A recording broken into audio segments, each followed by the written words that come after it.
and welcome to the Lost Archives. My name's Owen, and I'm the Dungeon Master of this ragtag group of heroes and adventurers. Hi everybody, I'm Claire. I'm playing Mira, who's a Dragonborn Sorcerer, half red dragon, half silver dragon. Originally was a bit of a politician, and now has joined the adventuring life, probably to a greater extent than she ever expected. Hi everyone, I'm Michael. I'm playing Lockie, a Warforged Artificer. Originally was part of a flying castle, but I've since left and resumed an adventure with my now friends. Cool.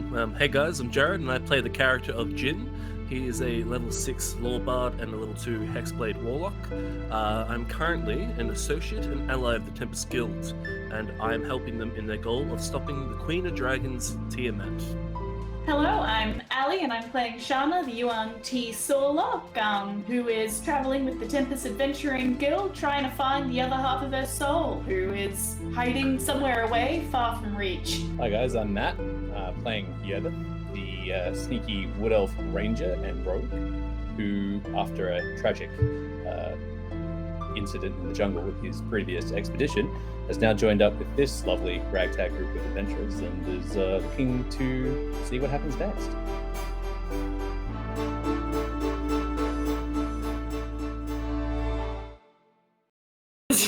Hello! Welcome back, everybody! How you doing? Oh, it's lovely to see your faces. Mwah, beautiful faces. How you doing?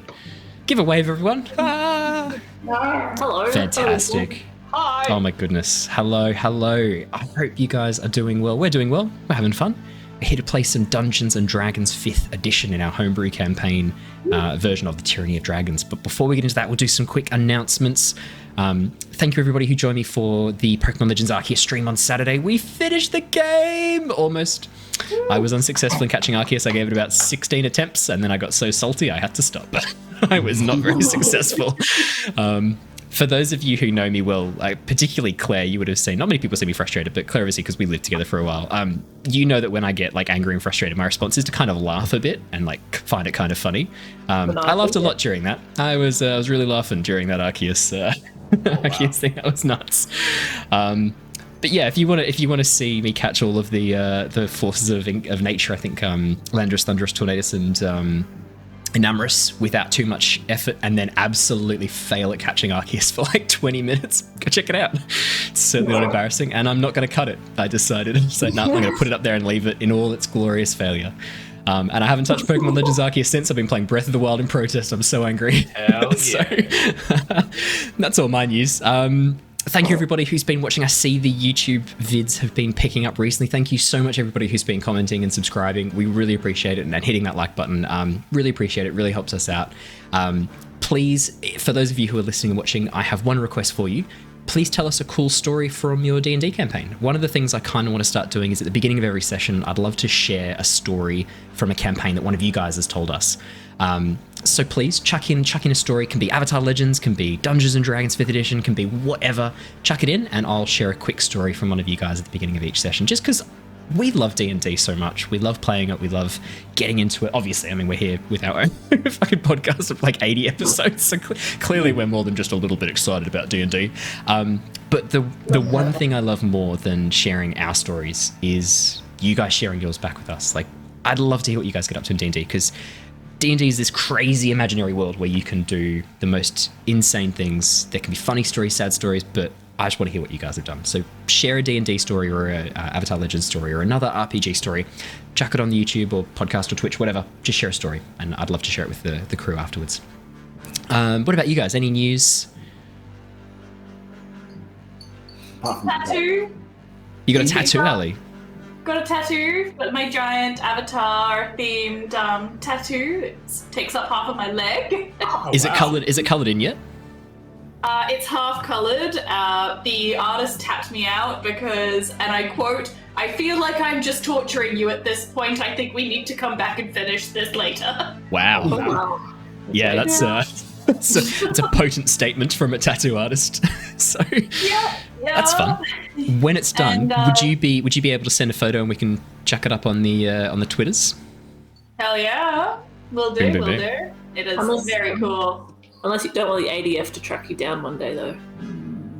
No, it's a matching tattoo with my friend. So if they find her, they'll find me. Ah, brilliant. Well played. I was That's wondering very if this is cool. how we barcode you, but no, if you've got a matching one, then that's fine. Yeah. That's amazing. We picked up a couple of fans along the way. In fact, I've got them right here. Ridiculously sized fans. For Oh, no, podcast wait, me listeners. too. Great. Everyone needs ridiculously sized fans. Like it's insane. Like they need to make a comeback. For podcast listeners, Ali punctuated that statement of we picked up a couple of fans by holding up two of the biggest fans I've ever seen in my life. And Matt, without pause, on beat, lifted up a fan of his own. Are you guys a bit hot, are you? What's going on? Yeah. There's no aircon Okay. in my office. Okay. Michael, I'm Claire, do you have any upstairs, you know, fans to reveal? Quite warm. No. No, sadly no. Not me either. Feeling a bit- We have a pillow Yeah. fort. Yeah. You have a pillow fort. Yeah. Is that what's behind you? Yes. And around us, because it's getting cold and we're echoey. Very echoey. So build a pillow fort. Absolutely. I'm now actually questioning why I haven't done that in my house yet. Like, what the fuck have I been doing for the past 3 months? Seriously, what is wrong with me? Yeah. All right. Well, I'm going to be making a pillow fort, obviously. Can you do a guided video of a guided tour of your pillow fort and send it to me? Just so that I just love to see it. That'd be fun. It'll be like MTV Cribs, but a pillow fort. Yeah. Yeah. What would be the equivalent yeah. of a like crib in like pillow fort style language, like soft language? We'll think of that. We'll get back to you when I've thought of an appropriate pun for that. Nice. Well done. Well done. Didn't miss a beat. That was great. Oh my god. Any other startling revelations to reveal? No. Well, apart from the ghost, but you know, Ghost continues. Yeah. How's your ghost going? Oh my god. it threw a I spatula. threw a spatula at me today. It threw a spatula at you. Yeah. Did you deserve it? No. I said no. I had a frittata. Yeah, frittata. I had a frittata fail, and I was feeling sad about the frittata fail because I didn't have enough eggs for frittata. What? Hang on. Why did you make a failed tartar? What happened? I didn't realise I hadn't had enough eggs, and I'd already done everything. And then I went to put the eggs in, and then sad, and then I got a spatula thrown at my head, and I was like, yeah. I probably shouldn't laugh because this does sound really like a little bit scary that there is genuinely something haunting your house and throwing kitchen utensils at you. I'm pleased it's a spatula, not something sharper. Yeah. Don't Is it give a metal egg. spatula or is it like a plastic? Nah, it's a plastic thing. To be fair, the ghost would struggle to lift the metal. Like they can be pretty heavy. Well, it was fun with the tea strainer. Yeah. Yeah, did that the other week. Seems a very culinary motivated ghost. It's yeah. It's in your picture. Yeah, well, it's understandably angry at my cooking. That's why. You think the failed tartar enraged it? Maybe. Maybe Gordon Ramsay is haunting you. Maybe. I love Are you that. sure it's not just in there, like in your kitchen somewhere? Just the spirit of Gordon. Just, Gordon Phantomsy. Yeah, that'd be great. Well, I think, okay, so it sounds like everyone's having a great time at the moment. Oh yeah. We'll keep an eye on your video backgrounds. We'll tell you if anything spoopy happens. Give you a heads up. If the pillow fort starts moving, I'll let you know. Oh, thanks. Maybe that's appeased it, though. It's probably appeased it. Like if I was angry and someone presented me with a pillow fort, I'd be chilled out. I wouldn't throw spatulas any longer. I'd just hang out in the pillow fort for a bit. Yeah. Well, we intend to. I'm amazed you're not like streaming live from the pillow fort. Maybe after the break, do you want to quickly get in? We'll cross you with the pillow fort, Claire and Michael. This could get out of hand very quickly, though. So Yes. Okay. yeah, I've seen Community. I know what happens. Yes. Yeah. We all see Community. Oh my goodness. All right, we should probably start some Dungeons and Dragons. We were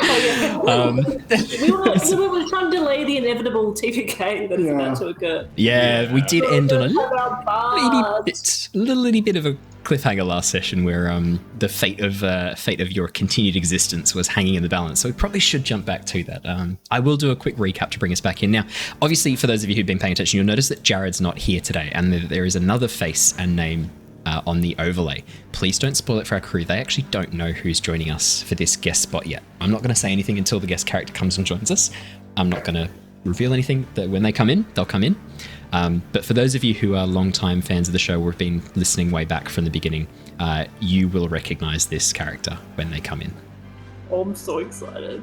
Yeah. Ooh. So, you genuinely, Claire and Michael don't know who this is. Actually, I might bring him in. I might even bring him in now, just really quickly. Oh! What do we think? Anyway. Just to say hello, and then we'll start. Do it. And then bring him in to help us with combat. Yes. That's going to be hard to explain. Hard to Deus Ex DM that one. So I'll keep you posted. Suddenly but no. Varys apparates Jared out, and then apparates in new character. No, It's just non-stop. I'm not gonna say anything. I'm just gonna let this happen. Alrighty, so the Tempest Adventuring Guild, a group of mercenaries, explorers, and adventurers, has been working to thwart the machinations of a group known as the Order of the Dragon. This cult has been amassing power, wealth, and knowledge in an attempt to perform a ritual which would bring a dark, draconic god, Tiamat, back into the world. That is a tongue twister. Dark, draconic god, Tiamat, back into the world.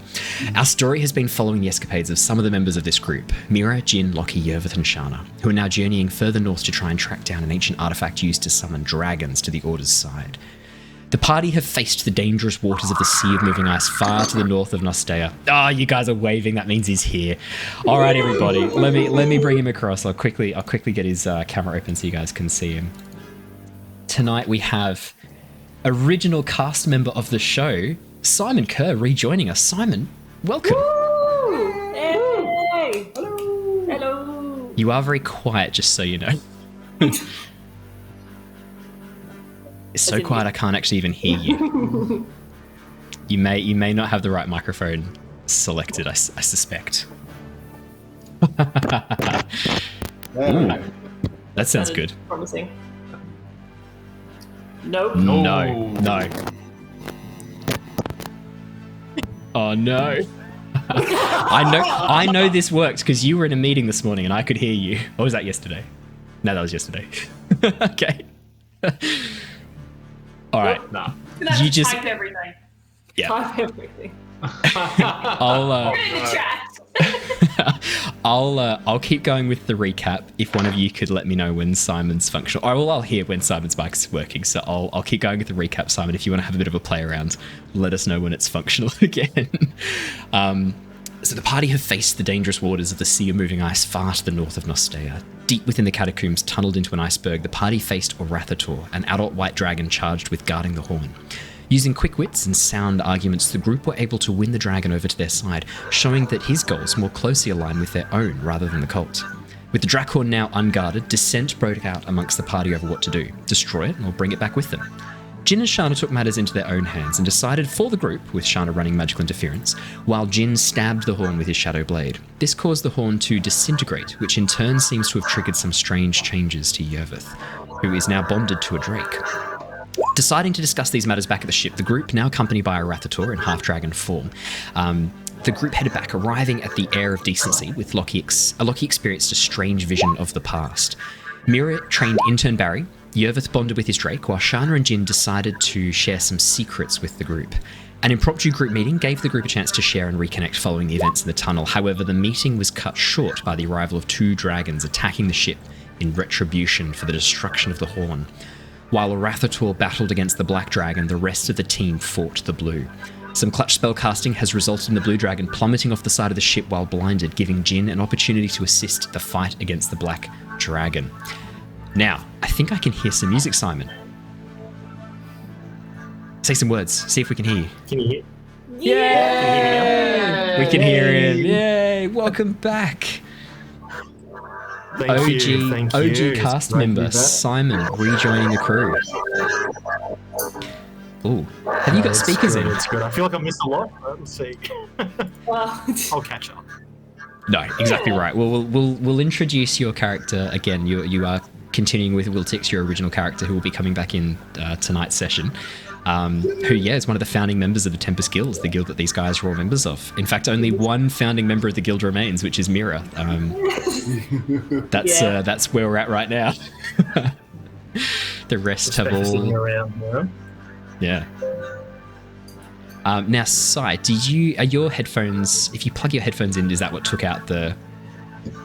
I was going to say, let's try that one again quickly, because I think that's what my microphone on the headphones is.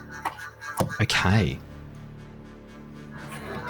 Because it's still sounding okay. Can you hear me here now? Yeah, that's perfect. That's better. That's crystal.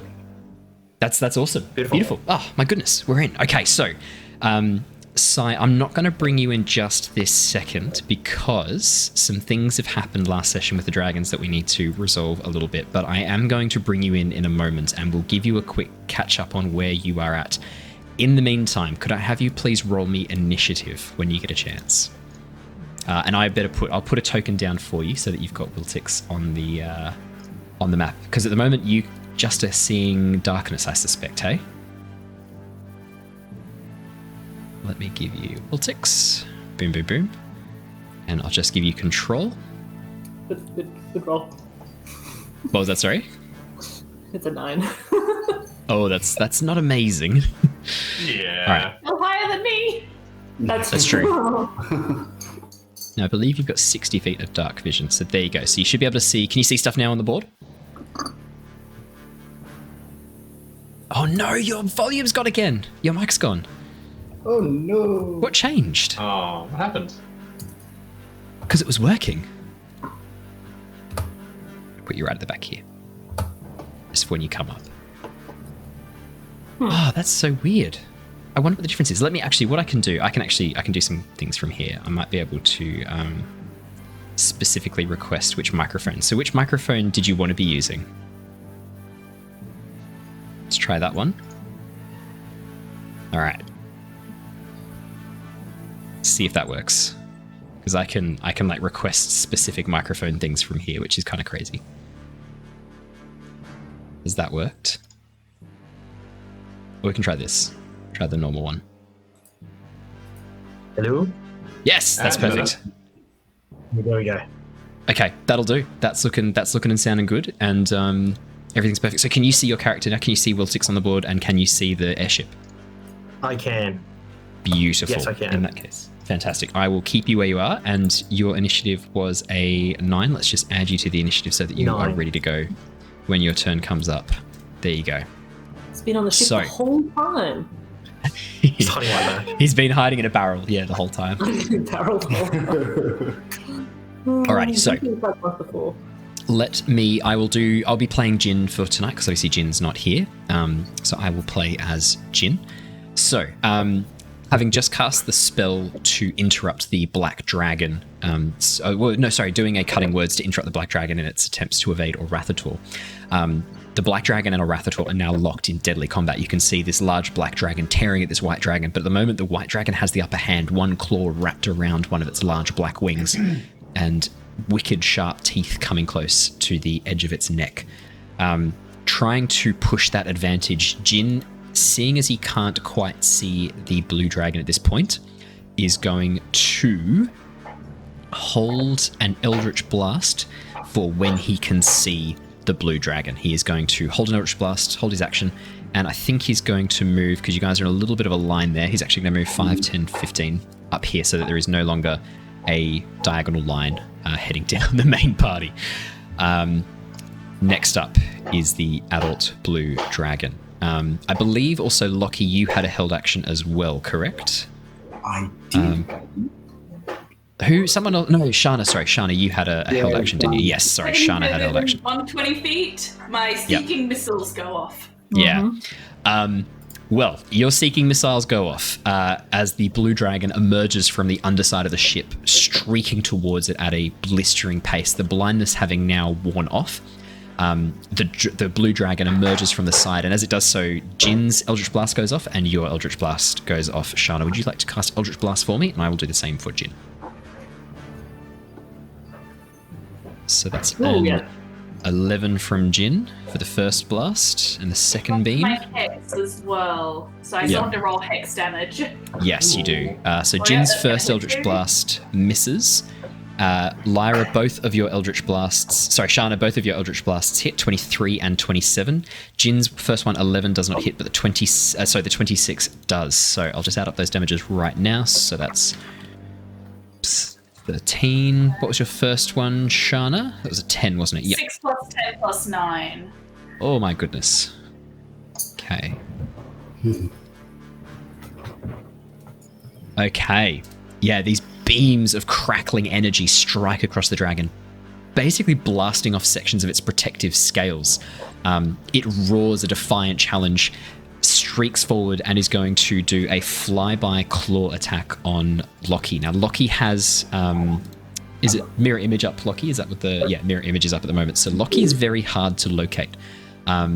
It's still going to have a go, though. So, Lockie, its first attack, it's going to do a wing attack. Oh, no, sorry. Actually, each creature within 10 feet. Each creature. Each creature. No, that's not going to do that. It's going to do the original thing, which is a bite. It's going to use 1 bite and 2 claws. So the first bite, Lockie. Yep. 31, I'm guessing, hits. That would hit, but he needs to roll a d20 to determine whether he hits me or not. Exactly. Oh, yeah. But either I'm getting hit or one of my duplicates is yeah, one of the dupes is gone boop. Is it boop a dupe? Does it boop a dupe? Let's go to a roll. It's just a flat d20, isn't it? Yeah. I roll. Did I just see Gizmo in the background? I think I did. Yes. So roll 8 higher. Yep. So it misses me.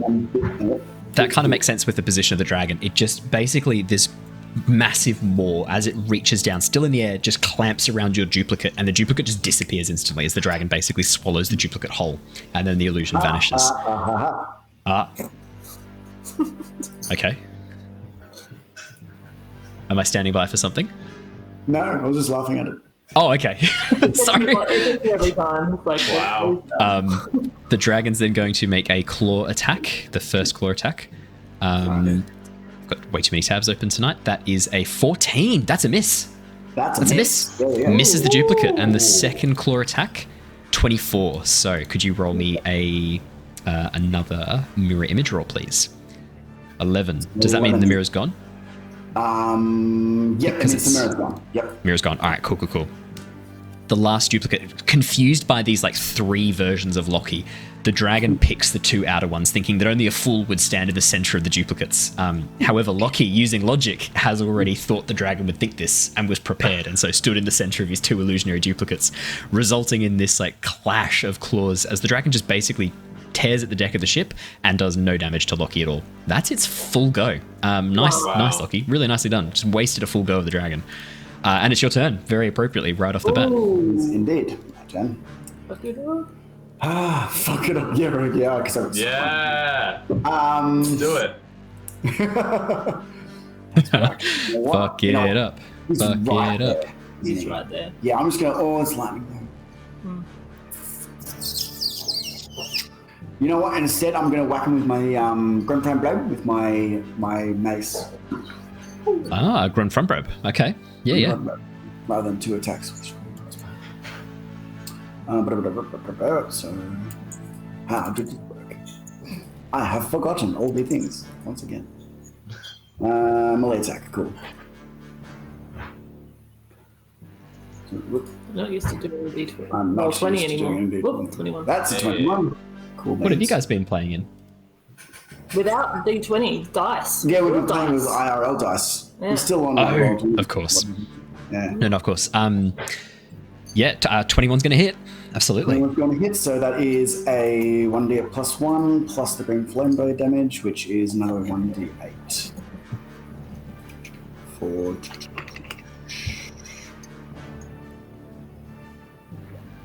What was that? No. Why did you fire a crossbow? Why did I fire a crossbow? I do not have a crossbow. 3 fire. Okay. So, okay. Another 9 fire. So, because it's 2d8. Yes, exactly. Okay. Actually, one of those is normal d8 damage. The other one's green. Okay. So, Lockie, as you swing this mace around, you also do need to roll the mace damage too. Remember, Green Frame Braid does the fire damage plus the mace damage. You haven't rolled mace damage yet. You've just rolled to hit with the mace. That's a crossbow again. That's the crossbow again. How long have you been playing this? 7. Boom. We fucking got there. Ladies and gentlemen, we got there. It was the first roll anyway. I started this stream with like saying like how like we're actually starting to get a bit professional. Like we've started to pick up some pretty heavy views. Like we had like almost 1,500. I think we had just over 1,500 views in the last 28 days alone just on YouTube. And I was like, fuck, like we're getting professional. And then this shit happens. Oh, this shit, crossbow. I love it. No, it's great. 7 bludgeoning damage, 3 fire damage from the Grim Flame Bird. Absolutely fantastic, beautiful. Anything else on your turn, Lockie? Attack again. Attack again. I cannot attack again because the Grim Flame Bird was the Grim Flame Bird. Yeah. That's why sometimes it's better to just multi-attack. Yeah. Or extra attack, I should say. Any movement, Lockie? Do you want to move back? Thing is I'm in threat range. Yeah. Nah. I'll be right. Yeah, good call. Good call. He's just gonna stand there, hunker behind his shield. I should switch this over to the map so that people can actually see what's going down. There we go. Yeah. Brought us over to the map really quickly. Alrighty. Yervith. Hello. Having just summoned back your Drake. I am going to just start shooting some of these, or hopefully some of these fleshy sort of areas that have been exposed from the Eldritch Blast. So Absolutely. let me see how good of a shot I am. Less than 13. That's very 13's low not for so me. great. I got a 21. 21's definitely going to hit. Absolutely. Yay! So it's going to be 11 11 piercing damage plus sneak. Plus sneak, because I'm still a rogue. Yay. Yeah. And I'm going to roll for Hunter's Mark as well. Okay, Hunter's Mark, absolutely. Okay, let me do it if I... 2 damage. Nice. Nice. Yeah.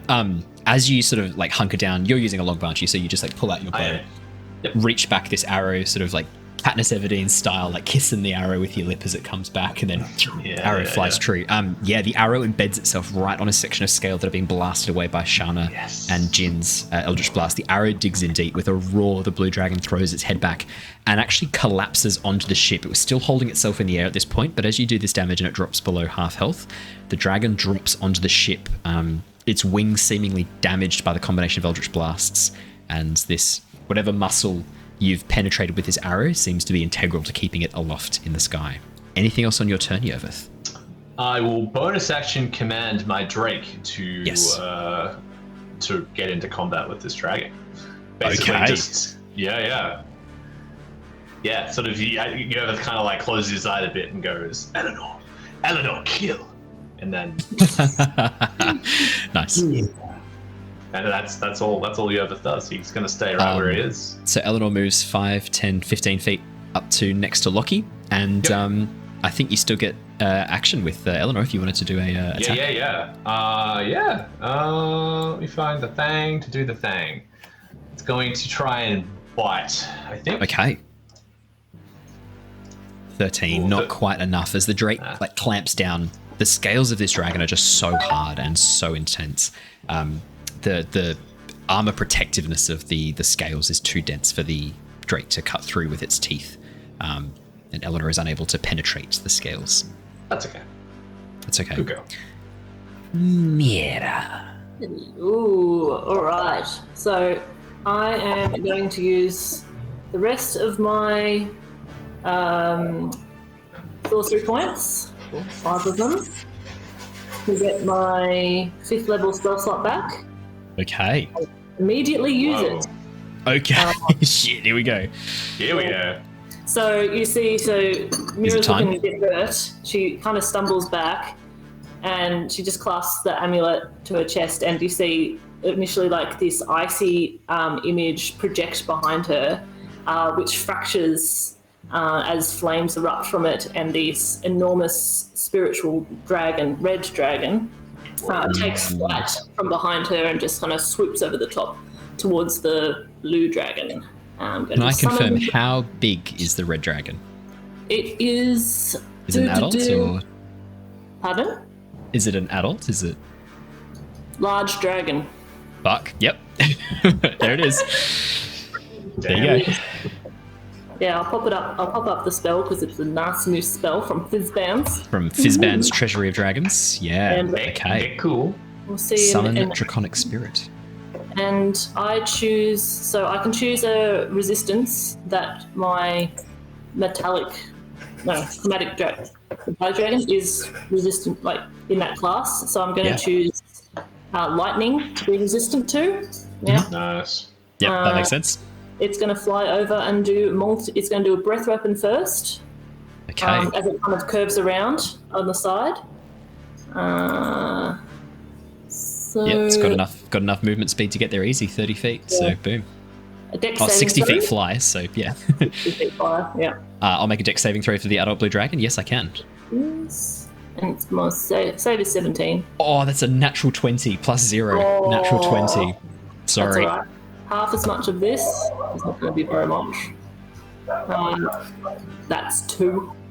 But then I get to attack twice, so let's try that. So when you do the breath weapon, is it you have to choose between the breath weapon or the multi-attack, correct? No. Oh, and it uses its breath weapon. Fuck me, that's overpowered. Yes. Dragon makes a number of rend attacks equal to half the spell's level, and it uses breath weapon. Oh my god. Fizzbands, what are you doing? 27 and 24, both gonna hit. Shit. This isn't good. Fire damage as well. Okay. Now my question is, can I use my elemental affinity with this, or is it the dragon? This is the dragon doing the attack, not you, unfortunately. I'm pretty sure this has been, I think that has been officially ruled as well. I don't think that's just me making that call. I think that has been a Jeremy Crawford ruling. That's cool. That's all right. So that's 8 and 9 fire damage, plus 5 plus 10 piercing damage. Yeah. As you as your summon dragon bursts from the flame behind you, Mira, your Urtsat's eye actually catches fire with this red flame burning out the side of it. As the spell takes hold, the red dragon sort of summoned from flame is very clearly something that's not fully here. It's not fully tangible. It is sort of created from the flames that you yourself are giving off. And as it streaks towards the blue dragon, there's a moment of, I'd say probably panic on this creature's face as it... What was that? Sorry, I was clicked on something that I shouldn't have clicked on. That's okay. That wasn't Allie, but it technically was. I was going to say, it sounded like the beginning of our Avatar Legends stream. It was? Yeah, that's it. Water. As the flames begin burning at this dragon, it screams in agony. The only thing I want to double check is if you choose a family of dragon, resembles dragon in the chosen family, which determines certain traits in its stat block. So if you pick fire, it's not going to be resistant to fire, just so you know, Mira. It'll be resistant. Sorry, if you pick fire, it won't be resistant to lightning because you have to pick what it resembles. No, I'm resistant. You're now resistant. Yeah, it says. Where does it say this? When you cast this spell, choose a family of dragon. The creature. Yeah. When you summon the dragon, choose one of its damage resistances. Give resistance to this damage type until the end. So I thought that was because damage resistances, chromatic and metallic, are acid, cold, fire, lightning, poison. Yeah. It's That's a good how I question. got it. Would it be the one that it is, or would it be... The family is what I read it. Is how I read would it. agree. I actually, reading that again, I'm just reading it again one more time. I would agree with you. I think it does. You pick the family. Choose a family of dragons. This creature resembles a dragon of the chosen family, which determines certain traits, and then you pick... Yeah, I will agree with you. I think that's actually when you summon the dragon, choose one of its damage resistances. Yes, I agree. Yep, I agree. It kind of makes sense with Mira because it's like, yeah. Exactly. So as that happens, as Mira takes on this resistance to lightning damage, Mira, some of your scales begin turning blue as blue begins creeping across your body. Okay, anything else in your turn, Mira? I might back away. You might back away from the giant dragon? I might do that, yes. Okay. One. Let's go back here to the side. And Okay. Yep. Alrighty. Wiltix, this is what has happened with you. The last time the party saw you, you guys were on the Skyforge airship, the massive Sky Castle Skyreach. You passed through a gate to access the engines, and it banished you and Leosin for a time. You lost. So for a time, you were banished. When you came to, and when you were unbanished, when the spell wore off, you found yourself on a crashed airship, a crashed Sky Castle, driven into the ground just outside the capital city of Palin, with your companions nowhere to be found, Leosin appearing next to you. Azure appearing next to you. Deciding that the two of you would probably be best heading back to Oxenfurt, you both did so. Arriving back at the guild hall, you found Leosin was there managing the guild, and you decided to investigate the rumours of wolf attacks outside the town of Cloudforge. I believe it was up towards the north west of Oshia. You had also been directed there by this mysterious wolf-like entity known as Fenris. Now, we're not going to go into too much detail what you found there for the moment, but you have been successful in your mission. You did locate the source of that, and you have acquired some power as a result. Returning to the guild, as you stepped in through the front door, a frantic Azure charged down the stairs towards you, grabbed you by the shoulders and goes, "I just got a message from my brother. The others are in danger. Quick, get to the teleportation circle. They're being attacked by dragons." And he literally pushes you into a teleportation circle, steps back and goes, "Good luck," and waves at you.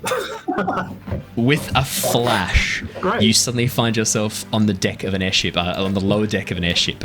Specifically, you would find yourself over here, appearing inside a teleportation circle. Rough wooden beams around you, and behind you in a prison cell, literally behind you in a prison cell, a small dwarven gentleman covered in piss and shit and food, muttering to himself madly, "I need the mask, I need the mask, I need the mask, I need the mask." That's where we jump in with you.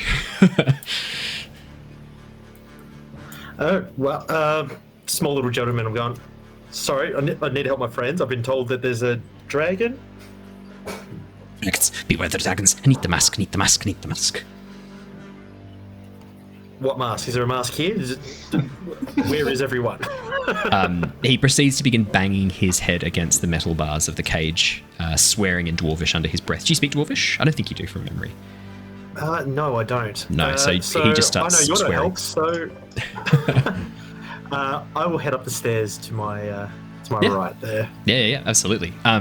You emerge on deck. As you appear on the top deck, I'll just pop you over here. As you literally walk up onto the deck, you see some familiar and some unfamiliar faces. You see Leosin in front of you, the half-brother of Azure, the shared twin soul of Azure, sort of like muttering under his breath, trying to cast healing spells. You see Mira over towards the side of the ship, again looking a bit sort of terrified, a little bit worse for wear. One of her eyes is now mechanical. She now has a mechanical eye that is slowly leaking red flame. And her scales now have some patches of blue on them as well. In front of you to your left, Shana, would you like to describe your character really, really quickly? What would this little gnome see as he steps out onto the deck of the ship? Yeah. Purple-skinned snake lady. So top half lady, bottom half snake. Really cool. White hair. Very, very cool. And as you look over towards the far end of the ship, you see a massive red dragon made of flame attacking a blue dragon made of flesh, as well as a Warforged, a type of Warforged, sort of smashing at the blue dragon. Lockie, would you like to describe... Oh, Michael, would you like to describe Lockie for us, please? He is a clockwork Warforged, so he appears to be made of gears and bits and bobs and hops all interconnect together like it was made by a watchmaker. And if you were to remember, it looks possibly like some of the things you saw in the Sky Castle. Mm-hmm. Yeah. And he is holding a mace made of 2 interlocked gears and a huge shield. He's whacking on the dragon. Sick. As you turn around towards your left, you see an elven gentleman standing on the deck of the ship, having just loosed an arrow from his longbow. Matt, would you like to describe Yervith? Yeah, you see this rather, I guess like 6 foot, like pretty tall, sort of wood elf, sort of pale skin, ashen grey hair. At the moment, his eyes are like this piercing bright blue, kind of glowing slightly. His face is all kind of scratched up. He's got a couple of scars, like looks very weathered, like he's been out in the elements for a really long time. He has this really beautiful cloak that's billowing in the wind, which is kind of blending in with his surroundings, which would probably be maybe a bit of the surrounding sky, probably a bit of the deck. So it's kind of like picking up these beiges and browns. And then underneath is this very tight sort of leather armor strapped. All manner of daggers and arrows and all sorts of sharp things that he strapped to his body that he could use in a pinch. You see him like intently looking at this dragon. Probably hasn't even. He probably would have noticed you. He probably looks down and goes, got a friend here. And at the prow of the ship, the last member who's not here with us tonight, but Jared's character Jin. So obviously, Jared is no longer playing Emmerich Simon. He switched to a new character. I did get to play with Jin, I think. So. Oh, did you play with Jin? In that case, you recognise. did. You did. Sorry. In that case, you recognise Jin, the half-elf bard that you had previously had interactions with, at the front.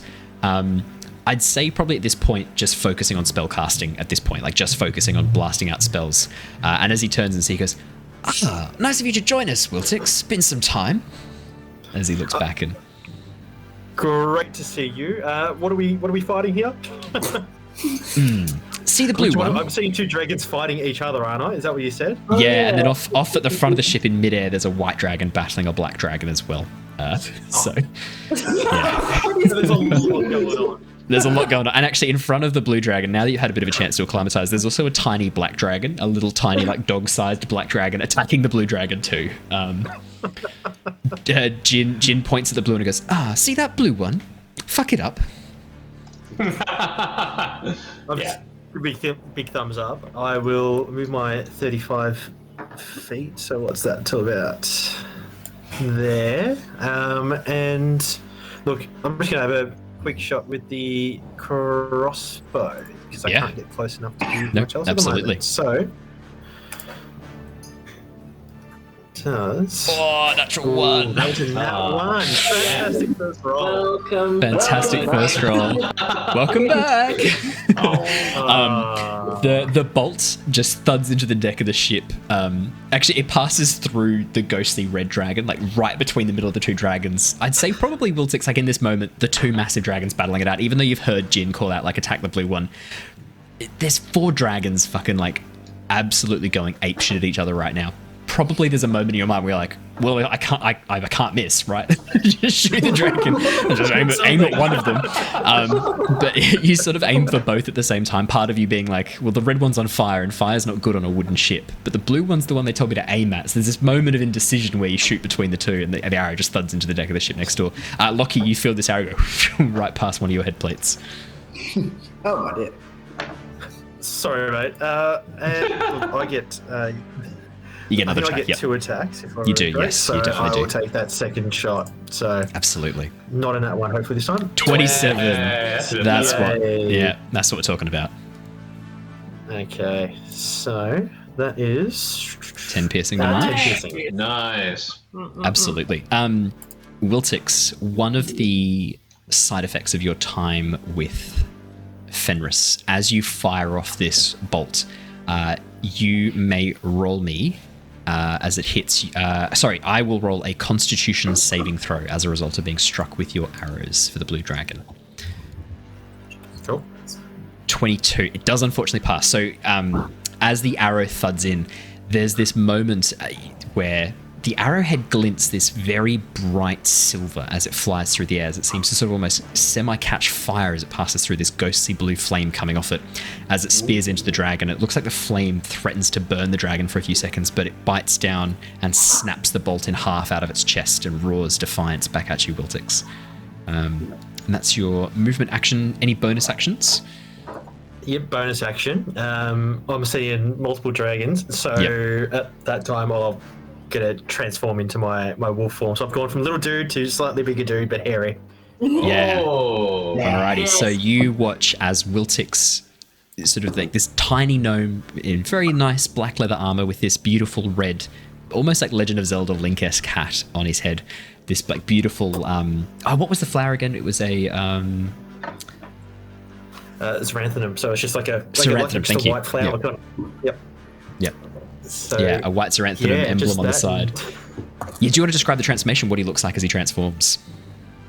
Yeah, so look, I the way I used to describe it is kind of like your Teen Wolf kind of looking guy at the start. So I feel like I'm very menacing, but I might not look it at the start. But since I left, I feel like fangs It's have gotten progressed now, yeah.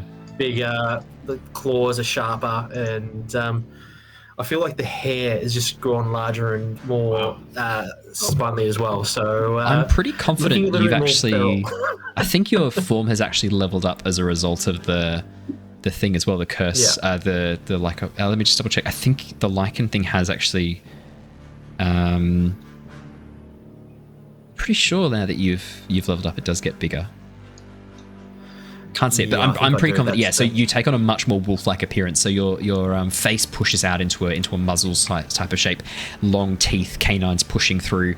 A tail grows out the back of your armor, and these massive claws, huge clawed hands, and digitigrade feet push you up, so that you are now as tall as a human, as tall as a humanoid form of about sort of 5.5, 6 feet, as you go from tiny gnome to moderate-sized Lycan in a few seconds. Yeah.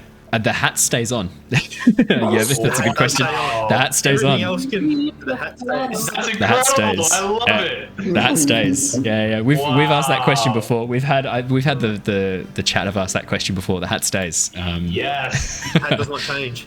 No. Incredible. 10 out of 10. Nice. That's your full turn Wiltix as you take on your wolf form. Shana, you watch as a tiny gnome appears from below deck, runs onto the deck of the ship, shoots an arrow in between the dragons, then shoots the blue dragon, then turns into a wolf form. Very similar to the werewolf you saw back at Drifthaven, actually. Very similar. Nice. So, first question. What is your ruling on Quicken Spell, and can I use it to cast 2 cantrips in a turn? I would have said yes. Let me double check to see if there's any official ruling overriding. Yeah, of course you can. You can use Quicken Spell, Meta Magic to cast a cantrip as bonus action, then use your regular action to cast another cantrip. Yep. So I'm gonna quicken Eldritch Blast and then also cast Eldritch Blast. So 4 heat-seeking beams of Yeah. Eldritch Blast are firing at this dragon.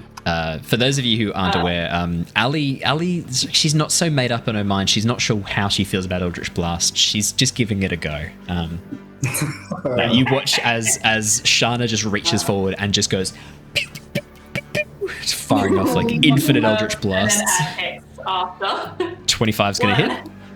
2, I'll add it up as I go. 2's gonna hit. 3. Yep. 3 is gonna hit. Wow. Ooh. 19 is So- just a hit. And now 4 hexes. So 1. Yep. Oh wow. Oh, 2. nuts. 1. Yep. So Ali's rolls for the podcast, if anyone's taking stats: 25 for 8 damage, 23 for 13, 22 for 9, 19 for 13, and then her hex damage is 1, 6, 6, and 4. Not bad averages. As these beams of crackling energy spear through the dragon's wings across its arms and shoulders, it lets out this very pained cry. No longer this challenging roar, now this very scared, terrified cry. Shana, anything else on your turn? Going to run away slightly. Okay. She doesn't want to be in a line. No, that's fair. That's very fair. Like there. In my head, that was so anime, like Gundam Yeah. Wing, like levels of. Machine gun. blast! Yeah. I definitely didn't build this entire character around Eldritch Blast. I know for a fact you fucking did. I can see your character sheet, not falling for your lies. Leosin sort of turns towards you, Wiltix, and goes, Wiltix, it's very good to see you. How are you doing? Look, better before I saw the 4 dragons up here. Yeah. Attack the blue one. The blue one. Yes, please. Blue one. All right, I'll keep that in mind. Leosin is then going to. Oh no! Who's looking? Is anyone looking really hurt? Like less than half health? No. Yes. Yes, Mira. All right, 5, 10, 15, 20. He's going to run up behind you. He's going to put his hands on your back and give you a little back massage, Mira, as he like gives you a little light massage. He goes, "It's okay. You're going to be a little bit better. I have one spell slot left. I'm using it on this. I hope this works." You regain 12 HP as he does cure wounds. Yay! Yeah, I'm nearly at half. I'm definitely not hiding behind you in your lightning resistance, as he gives you a little massage. Back up to the top. I need someone to roll me to see if the blue dragon has regained its lightning. Eeny, meeny, miny, Michael. Could you roll me a d6, please, to see if the dragon has its lightning breath back? Uh-oh. Oh no! That's a 6. That's the number you did not want to roll. Off to the side, the black dragon and Orathator. The black dragon, kind of a little bit pinned at this point, tries a desperate maneuver. It sprays out this black Icarus breath across the area.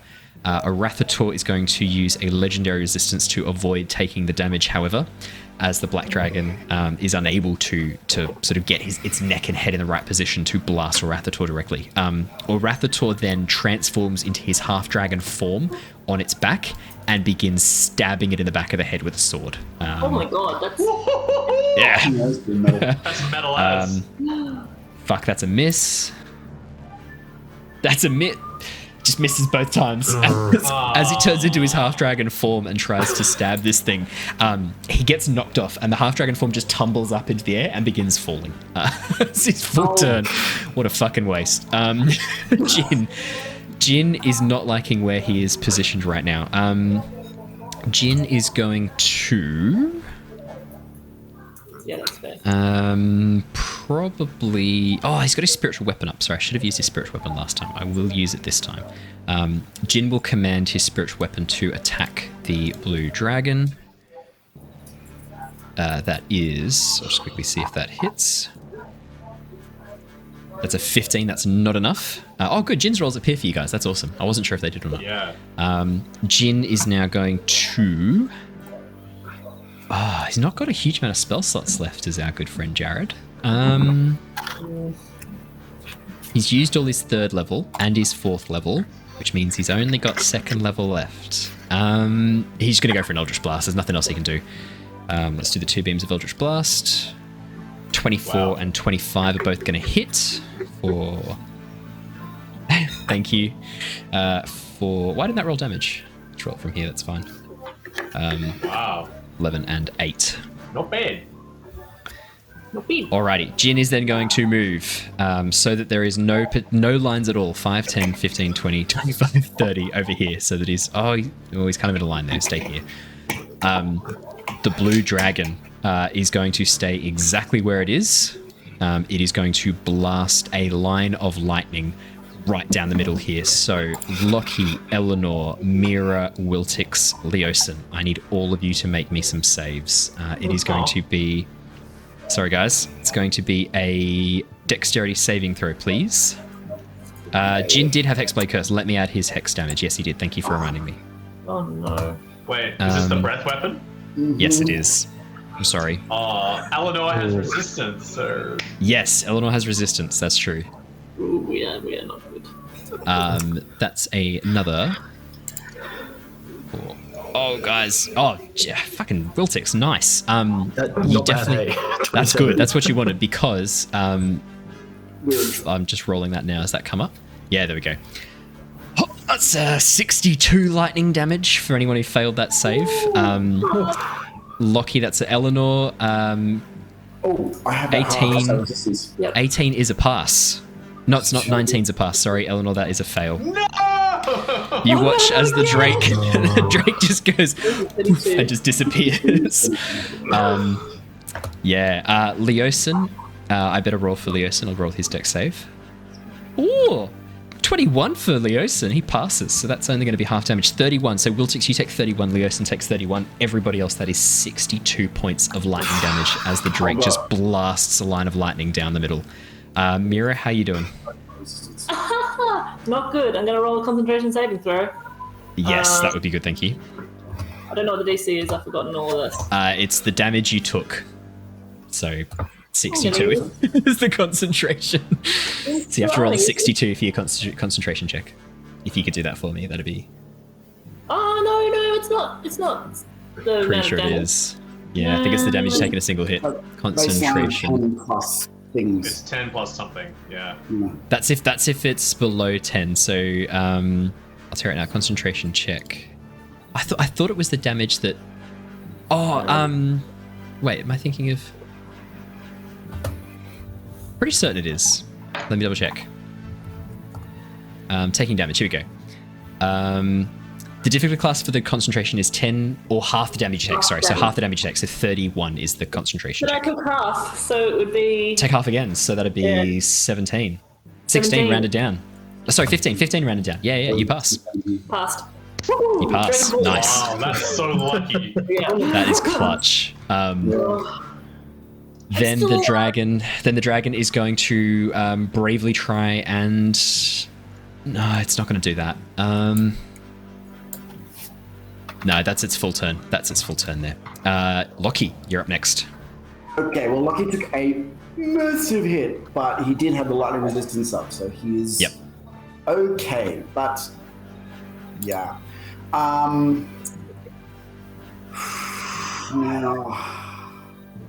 Is that a runaway signal? I think it might. Just a second. I would want to have. Oh yeah. It says another creature within range because I can't cast Vortex Warp on myself, can I? And then choose to fight. Chuck it in. I don't think so. I think it's a choose a target. Yeah, it says choose magic situation around another creature I can see. So it's got to Yeah. But no, that only works in the turn itself, and then I shoot. So I would need to run on that turn.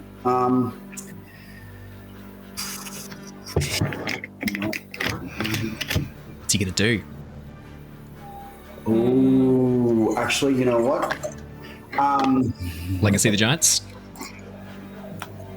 That doesn't really. Well, no, I can, but it doesn't suit help in this case. Gives you more attack power. It does give more attack power, but I'm looking to attack one. So what I'm going to do instead Okay. is... Let's stay here. Okay, what he's going to do is around the cube that's in his chest. Yep. The gears are going to start to shift and change. They'll start to swirl around as if caught up in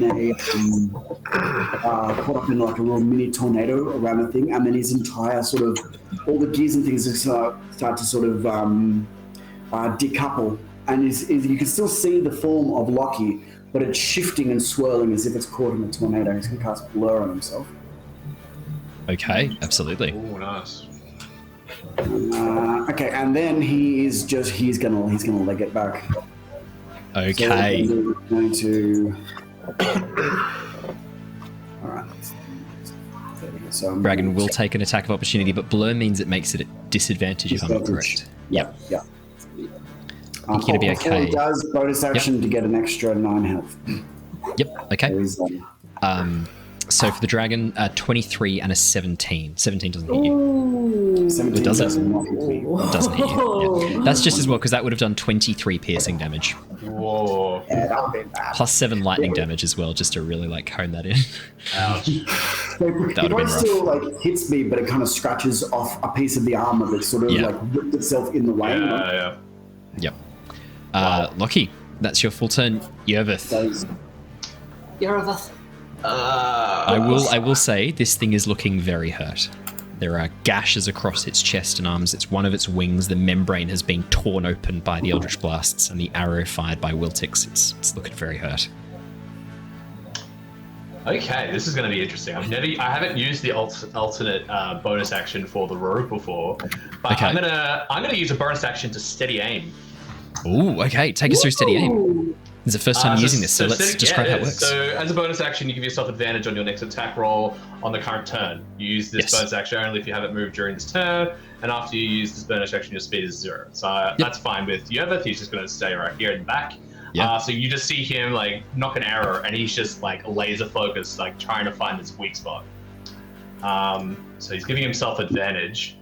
And now another thing that is gonna come into play with this attack. Hopefully, I've got a feat, which will mean that with advantage, if I have advantage, I have Elven accuracy. Yes. So it's the triple advantage basically. This is going to be, if this plays out. Oh no! That's 23. So natural 1 for the first one for 12, but 23 hits. Yeah. I'll get another one because of the Elven accuracy. Yep. Just to see if I. 24. Still good. We'll take the higher. Yep. So we'll do some damage, which is just going to be straight 10 piercing. 10 piercing. And then I'll roll normally. You would get sneak attack, wouldn't you? Because no. So on adult red dragon. Does the red dragon's ally? Does it count? Yes, I would say yes. It does. It is an ally. It specifically says in the spell that it's an ally to you and your companions. So yes. Sweet. All right. So we'll get the 6. Get the 6 of that as well, which is very good. And then I'll roll to hit again. Okay. Ooh, 29. That's gonna hit. Absolutely. For 13. Yervith. Nicely done. How do you want to do this? How do you want to do this? Oh god, I don't know. I just I sort of see like the fleshy sort of scales that have like been removed during the combat. Yep. And I sort of see my arrows from the previous round embedded, and I'm using that as like a I don't know, a way to sort of like see like, okay, I know where I've shot now, and so I take my first shot, hits, and then I kind of do like a Robin Hood, and I do the exact same shot again, following that, and it just drives the arrows further into the flesh. Yeah, you guys watch as this second arrow splits through. The first arrow creating a crack in the armor right above where the heart is. The second arrow piercing through this crack that's now being created, going into something vital deep within the dragon. There's this moment where it sort of looks down, tries to paw at the arrow, scratches at itself, and then its legs begin buckling underneath it, wings collapsing. As its head raises up, a bolt of lightning shoots out from its mouth towards the sky as its head falls backwards, and then its body crashes to the deck of the ship, unmoving, still and lifeless. Yeah, it kind of looks a little sad. He's a little sad. Yeah. He's a bit reluctant with that last shot. He kind of looks down a little bit like, it's done. The fight is won. And with that, you still have bonus action. No, that's it. You're right, because bonus action is used to do that, which takes out your movement, and then you've done your actions. Mira, you're up next. You can still see this black dragon tackling with a Rathator. Oh yeah. Not quite done yet. So from her position, she can cast slow. Yep. On this thing, so it's just going to be wisdom saving throw, please. It's going to burn its last legendary resistance to avoid that. It does not want to be having to deal with slow. Excellent. That's okay, because now my spirit dragon is going to just fly shoot 60 feet. Yeah. 5, 10, 15, 20, 25, 30, 35, 40, 45. Yeah, they're easy. Yeah. And a gout of flame erupts from it first, as it does its breath weapon. So that's my attack. Dexterity saving throw, please. Ooh, okay. It's wishing it hadn't used its dex save. Used its level resistance. 13, that's a fail. So that will be, it's only 2d6 plus, what is it? 2d6, 7, and then 2 claws attacks. It'll be attack. Yep, okay. 21, 29. Oh, is that a crit? Natural 20. Natural 20. So we're doing the better criticals, which means that you will add another full dice on top of one of these attacks for the natural 20. So 21 and 29. Natural 20 on the 29. Very nice, old man. Very nice indeed. Okay, so it'll be 1, 2. Okay. So that'll be 6 plus 6 is 12, and then plus 5, so 17 damagios. Plus 10 for piercing damage. Yeah. Let's add that in. Okay. Yeah, this red dragon begins clawing at the black dragon, giving Orathator the opportunity he needs. You watch as he grows back into large white dragon size and smacks the black dragon, which falls, is basically knocked backwards by the strike of this tail. 5, 10, 15, 20, 25, 30 onto the deck of the ship. I believe you get an attack of opportunity with the red dragon if it's knocked out of space. I think so. Yeah, because it's a creature, isn't it? It's a creature, I think. Let's double check the spell, but I think it is. Yeah. Draconic Spirit manifest in occupied space. Shares if you count. No, because it does it because it's no, it doesn't get an attack of opportunity. Yeah. No attack of opportunity. That's okay. The black dragon strikes down on the deck of the ship, smashing into it bodily, taking an extra 2d6 damage. Not too bad, not too bad. Anything else on your turn, Mira? Does my so it would actually land forward. I'm not sure if I my believe dragon it did has its breath and 2 attacks, so I think that's it, isn't it? Can it move anymore? I'm not sure. I don't think so you were here, so that's 40 feet to there. So yeah, you got 20 feet movement still. Come back 20 feet towards it. Yeah. Go for it. Yeah, I think you should have control of that. Oh no, 5, 10, 15, 20. Sorry. Yeah, there we go. Oh, almost in range too. Wiltix, you see the blue dragon torn apart by this arrow, but the black dragon now landing heavily on the deck of the ship, roaring aggressively. This sort of black Icarus goo leaking from the sides of its mouth. So I'm going to turn to Leosin and go, the black one now, I guess? Kill it, kill it, kill it, kill it, kill it, kill it, kill it! Yeah. All right, well, I'll move my 35 feet to... I think you've got more when you're in wolf form, don't you? I think I do have an extra 10 feet. So yeah, I believe you're 45 feet movement when you're wolf form. I was about to say that too. Yeah. So for those of you who aren't aware, Wiltix dropped out for a second there. That's okay. So Simon's playing the Blood Hunter class by Matt Mercer, the Order of the Lycan Blood Hunter class, which is a really, really, really cool homebrew. It's kind of homebrew, official homebrew class. Yeah. Awesome. So if you can move it, I can't see the map anymore because for some reason. 5, 10. No, there we go. There you go. Another 10 back sorry, up there. you would actually be you'd be up to there. You can get if you want to be in melee range, you can be. Fantastic. Well, that's what I want to do. So if I'm in melee range, what I'm going to do is I've just got attacked by what was it, lightning damage before. So yes. I'm a little bit pissed off that I've copped a big hit. I'm going to get my claws. I'm going to dig at my chest. Yep. Draw blood, and then so I'm activating my the Crimson Rite. So I'll roll my 1d6 of damage. So I take 4 damage, and I'll do Blood curse. Yes. So then I will make a slash at the lovely black dragon there. So does a 24 hit. 24 hit. 24? 24 hits. 24. 24. Yep. So that is a 9. 9 damage. Yep. 9 plus 3 damage. Yep. 12 damage. That'll be fire damage though, I think. Ooh. So don't know if that does much. Yeah. I think that is correct because you are. Yeah. Well, lightning or fire, but I'm going fire for this case. So yep. Let's take another slash at it again. 27's going to hit. Do another 10 plus another 3 fire damage. Oh, another 1, I think. Okay, Wiltix. You just begin clawing away at this thing, ripping off portions of its chest and armor as it cries out in alarm. It is looking hurt. Very much hurt. The fight that it had with Orathator was not going well for it already, and this is just smashing through it. It is looking very hurt.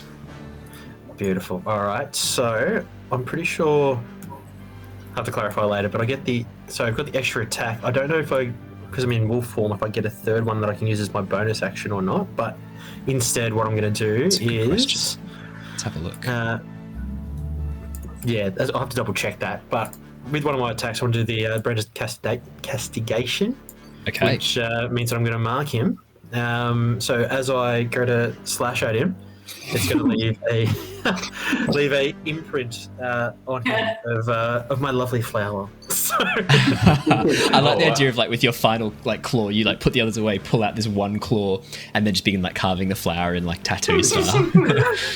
Or just doing some graffiti on the side of the dragon. So amazing. Yeah, that'll be me. Okay. I'm just double checking. Yeah. Yeah, so if you have the extra attack feature, you can choose whether to use it for this frenzied attack. If more than one creature is equally near to you, roll randomly to determine your target. Once your attack is resolved, you regain control of yourself. Yeah, so you do get... Yeah, so when you use the attack action to make an unarmed strike, you can make one additional unarmed strike as a bonus action, and then you also get the extra attack feature. So yeah, so you've used your 2 attacks, and then instead of using your bonus action for the extra unarmed strike, you've used it for the castigation, a binding castigation, I think it is. Brand of castigation doesn't actually say doesn't say that it's a bonus action. It just says that once per short. It just says as long as I've damaged a creature that I've got an active ride on, which is what I did at the start. Technically, you can still do. Have you used your bonus action this thing? No, you could still technically do another attack if you wanted. Yeah, I will if I can. So yep, you do have the. Yeah, you do absolutely. So. Once per short or long rest, whenever you damage a creature with a weapon that has an active right... Oh, it has an active... Yeah, do your claws count? Yeah, they do. Your claws count because that's the hybrid form. Yeah, shit. Yeah, absolutely. That's amazing. Technically correct, the best kind. I agree. That is my favorite type of correct. 16. It is my favorite type of correct. Technically correct. Futurama reference. 16 is not enough to hit, unfortunately. No, that's okay. Wiltix, just this vicious attack as you run forwards and begin clawing away at this thing, and then carving a cute little flower briefly, and then going back to viciously tearing this thing apart. Shana, you're up next. You know what I'm gonna do is the exact same thing as last time. Yep. I'm going to quicken another Eldritch Blast. Oh my god, a rain of Eldritch Blasts. Okay, here we go. Alright, I'm just gonna roll them all at once and then 2 hits after again. Yeah, why not, hey? Oh, I've got normal roll. 12's not enough. 17's not enough. Oh no. Oh yeah. Guess what just happened? Yeah. 28, natural 20. Crit! 1 crit. So that's 9 plus another 10, so 19 for that. I hit once. 13. That was a crit. Fuck yeah! As your blast go up, because this thing's kind of like half lying down on the deck of the ship, having been smashed into it by a Rathator. Yeah, I mean that natural 20 definitely does some damage, but the dragon seems to be avoiding your attack, sort of rolling around, trying to get out of the way. As Wiltix begins tearing into this thing, the pain it's in causes it to writhe about, and you miss with your Eldritch Blast. They just go wide and start smashing into the deck of the ship behind. Any movement, Shana, or are you happy where you are? I'll sort of sidestep a couple of steps up. Yeah, why not? Yeah. Leosin is going to, seeing that the dragons are kind of semi-dealt with, is going to try and run back to regain control of the ship, as it is now starting to weigh down. There are now 3 dragons at the front of the ship. The deck begins sliding forwards as the entire front of the ship begins dropping slightly. Leosin is going to sprint 5, 10, 15, 20, 25, 30. Yeah, he can get to the helm of the ship. He runs.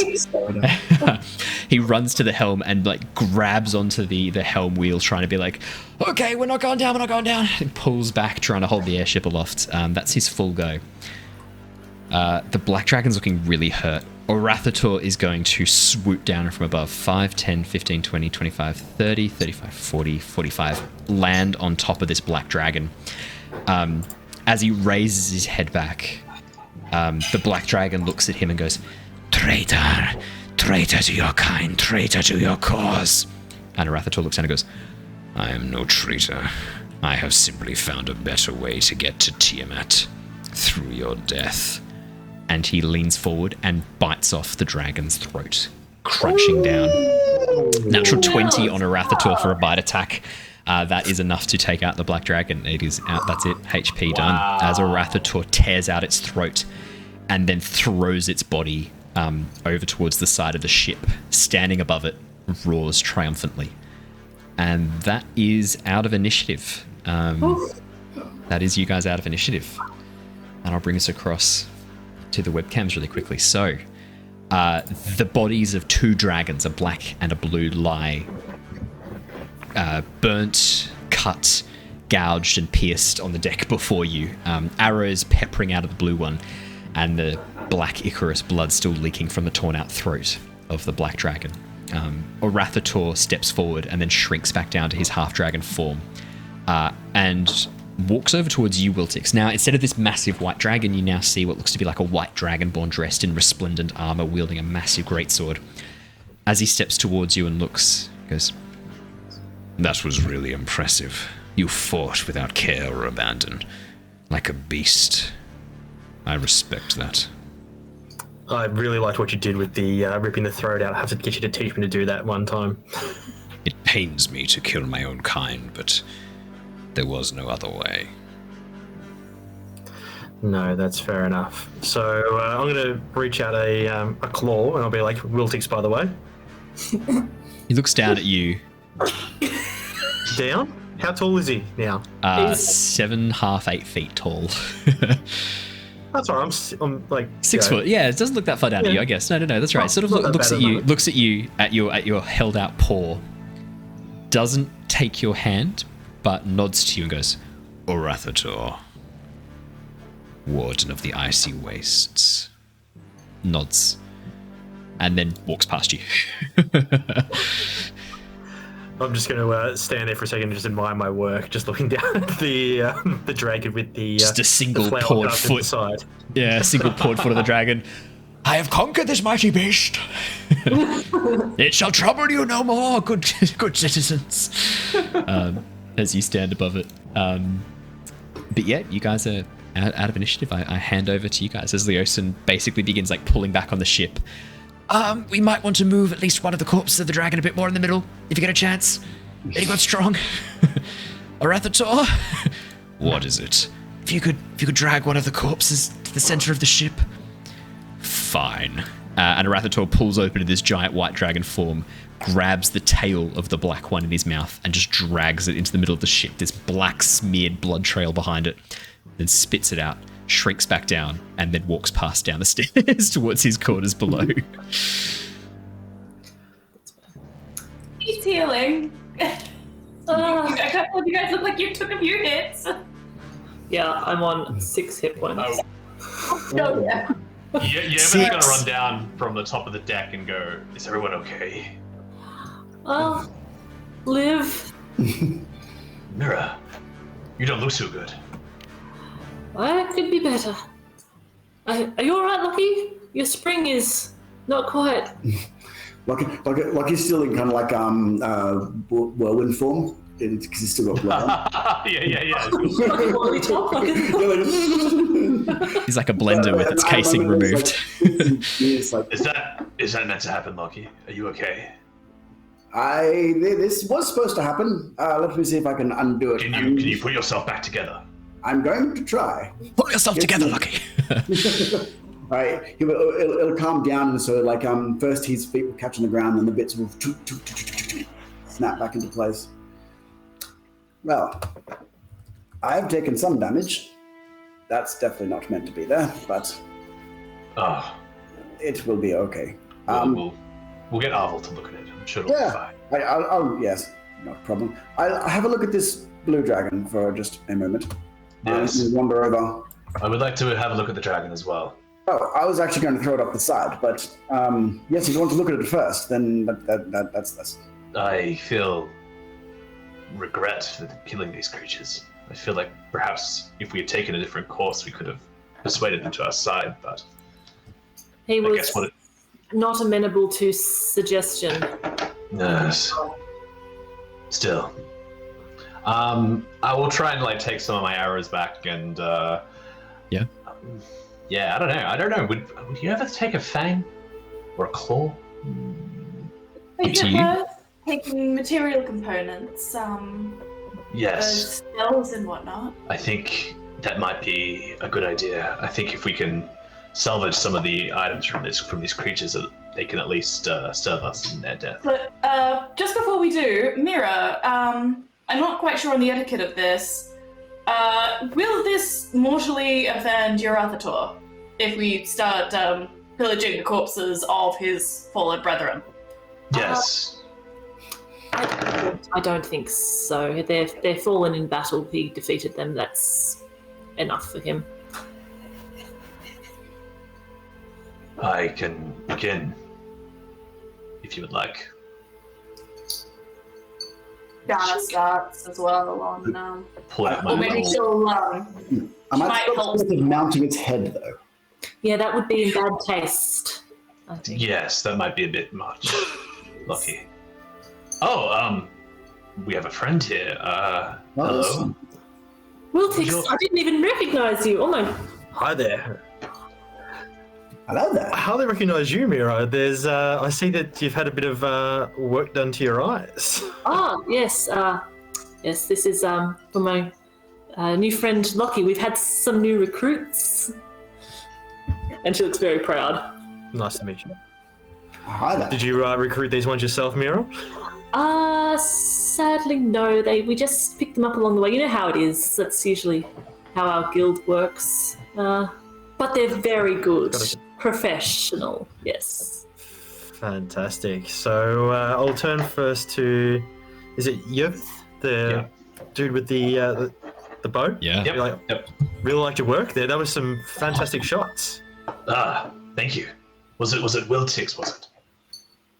It is Wiltix. So I fancy myself as a good shot as well with my my crossbow. But, I saw you down there. That was not a bad shot.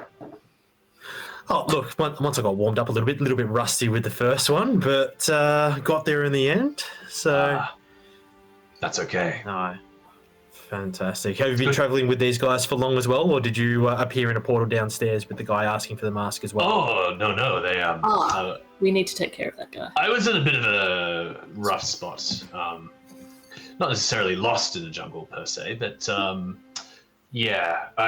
was in the Noonian jungles for a while and found these traveling lot in there and joined up with them, and they helped me out. It was good. It was good. Was the prison the jungle or your mind, Yervith? Oh, that's very deep. So many layers. Multiple. That works on a lot of levels. But yes, ever since I've been with them. Oh, great! And did you bring your little robot friend as well, or? What do you mean, robot friend? Oh, do you mean Lockie or? If that's what you call him, the big shape-shifting thing. Oh well, no, he was with them when he was with the group when I met them. Actually, Wiltix, Lockie's from the floating city. Was the last place we saw you. Oh, well, very interesting. So, did they pull you out of the rubble, and what happened there, Lockie? No, Well, he crashed. I was trying to take care of the city and repairing it, and then somebody killed my pet clockwork dragon and crashed the city. So That was us. Yes. Yeah, that was Mira. Oh, well, look, it's great to have you on the team. I've never seen something quite like you, but very impressive, I must admit. Yeah, you would have seen Warforged before, Wiltix, but nothing like this. Like, no, not made of clockwork. Very strange. No, very cool, very cool. Right, so how do we get in the middle of this mess with the dragons then? Yeah, that's an ongoing situation. They seem to be escalating a little bit, though. We destroyed the horn. And they've kind of taken it personally. Yes. So, Wiltix, you would know that they had been sent to go and destroy an artifact, a horn that was used to summon dragons to the Order's side. You actually would have heard the horn when it went off the first time. This deafening silence pushing out across the landscape, followed by this low rumble, sonorous sound. So they're rising in pitch and volume until finally it died out into silence again. Probably about 2-3 weeks ago at this point you would have first heard it. So it's been a little bit of time since you first heard it. So are we looking to replace that horn then? Well, I think we'll do it our own way. Jin steps up and goes, yes, well, it's good to see you again, Wiltix, obviously. And no, I don't think we need to replace the horn. I think the horn has served its purpose. And you watch Wiltix as Jin's shadow coalesces. It rises up off the ground into 3 dimensions, into this black smoke, and forms a black katana in his hand, which he sort of spins around a bit and then disappears back again into his shadow. Just some things I picked up along the way. That's a very cool trick. I got a little bit taller, but you've grown in different ways. While you were exploring the wilderness, I studied the sword. While you were... No. Jin wouldn't say that. I couldn't resist, though. Yeah. Right then. So we're pushing this guy off now? Well, I need done. to complete my the harvesting. I'm going to roll a survival check to see what I Yeah. get. Anyone who's harvesting dragon scales or dragon bits, please tell me. And Whoever. Are you survival. helping me, Shana? Yeah. Jin would also... We know for a fact Jin would also be harvesting dragon parts, so I will roll for him too. I will survival. roll with advantage. I'll take Has the 15. blue dragon got a horn on its head? Yes, it does. I'm going to pull the horn off its head just to replace the horn later on if I think it's necessary. Okay. Yeah. Roll me a survival check. Absolutely. As you try and use your... Or I would say survival or sleight of hand. Up to you, depending on which one's a higher roll for Let's you. go. We are the only good aligned characters, aren't we? Yeah. Yeah, okay. What was that, sorry, Claire? Oh, we are... Lockie and Mira are the only good aligned characters here. Just You sure about that? I don't know. Non-chaotic. Yeah. Okay. 14 Wiltix. Yeah, that's enough. You were able to cut this horn loose. It is almost as big as you are. And as you do so, Leosin, sort of having got the airship under control, walks back over and goes, if you take that to Howls Under the Earth, our Tabaxi blacksmith, she might be able to make you a new bow or a crossbow with it, Wiltix. I hear she's quite... Oh, well. If it's heavy enough, I'm going to throw it over my shoulder. I'm just going to hold it there like a prize. So Yeah, absolutely. good. Ooh, does that mean we can get scale mail armor, potentially? Oh, yeah, of course. I thought that's why you were Mira cutting would sections off a dragon. Yes, I think Howls Under the Earth could spend a bit of time and upgrade your armor and potentially give you a bit more defense, but more importantly, give you some resistances to the draconic effects. So obviously, blue scales will protect you from lightning, and black will protect you from poison, I believe it is, or acid. Poison, acid, poison, acid. Can we combine them? Well, yes, of course. I'm not sure how that works. You have to ask Howls Under the Earth. Not my area of expertise, obviously. I'm not used to working with scales. In fact, the sight of all this blood's a bit making me a bit nauseous. Oh, excuse me. It's just a bit of blood. Look, I do my best work behind the scenes as a spy and as an infiltrator. I frontline work, not really my forte. Azure was always there to punch people. I found out things and then he punched them. So it's kind of how our system worked. I'm not really field trained for combat, shall we say. It's good to play both sides. Every now and then you should try it. Try something new. I like to stalk around the shadows myself, but I don't mind getting up close and personal, when it matters. I was sort of more infiltrate via trickery and deception, a bit like a harper, really. Oh, yeah, like Jin. Oh, yeah. Yeah, a bit like Jin. Yeah. Jin goes, I think I'm in a completely different class to you, though, Leosin. He would say that. He would say that. You're saying that this armorer can make things with this. Is there anything that we need to fight that I should focus on? I'm assuming scales, claws, teeth, horns. Yeah, I mean, that sounds like what you need to me. I'm no expert, as I said, but sounds right. I'll focus on those. If you were in the wilds making survival tools from a kill, I mean, you could use the hide to make a hide. You'd use the atlas to maybe make sheaths or handles or things like that. So, I guess that's how it works. Yes, I will focus on those things. Thank you. While we're pillaging the body, have you guys seen a mask anywhere as well? My friend downstairs needs a mask, so... Yes. It wasn't me. No, so there's no... Insight. Can I get one of the dragon scales? How do we get the dragon scales, Owen? Each scale is roughly about sort of 20, 30 centimeters. That's pretty big. I'm going to rip a scale off, and I'm going to poke 2 eye holes in it and a smiley face. Okay.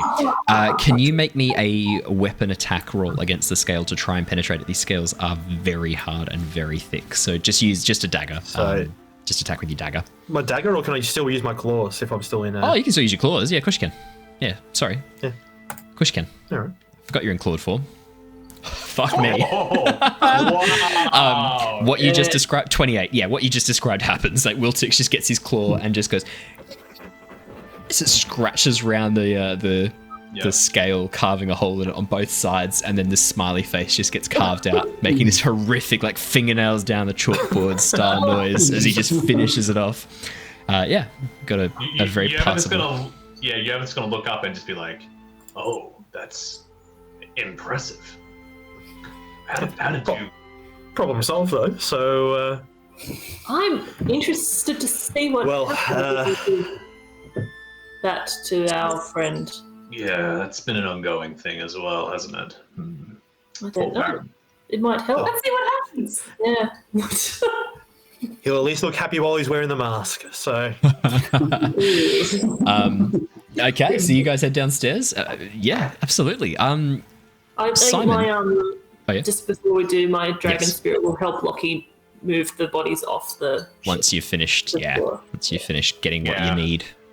Yep. Absolutely. And then your draconic spirit probably fades at that point too, I'd say as well. And then before it fades, I'll just direct it to guard the ship and look out for more dragons while we go downstairs. Yeah, absolutely. Alrighty, you guys head downstairs. I won't worry about moving on the map. We'll stick to the webcams. Yeah, you guys head downstairs towards the back, passing through the kitchen, the galley, past the various bedrooms, and then arrive at the back where the teleportation circle has been set up, as well as the holding cell that's sort of impromptu being created for this airship. Varum, to describe him again, middle-aged dwarven gentleman with a bald head, shaved bald head, long dark beard that once would have been braided very finely, wearing nice clothes, but in the grips of insanity, his beard has become matted, his clothes ripped and torn, and his eyes have this horrific, unfocused look to them, dark rings underneath them as if he has not slept for days, muttering to himself, always looking around, checking his shadow, very, very disturbed in the mind. What do you guys do? well, no one's told me anything about the guy, so I'm going to walk straight up to the door and I'll be like, "Hey, buddy, do you want your mask?" Simon, could I have you please roll me a percentile dice? So it's a D100. If you just do it straight from roll 20, click on the dice icon, then click D100 down the bottom. It'll give us a D100 roll. Mira 27. carrying the glass of water she was going to give him, but okay. Okay. Here's what happens. So I had it broken into 30% chances of things happening, or 33% chances of things happening. Oh, wow. So, Wiltix, as you hand over this carved piece of scale, seeing the flash of blue chromatic scale, Varum's eyes immediately lock on, and he scrambles over, almost on all fours, snatches it from your grasp, looks down and goes, "The mask," and holds it against his face. For a few seconds, he just remains still. And then, looking up, still holding the mask in place, "Who are you lot?"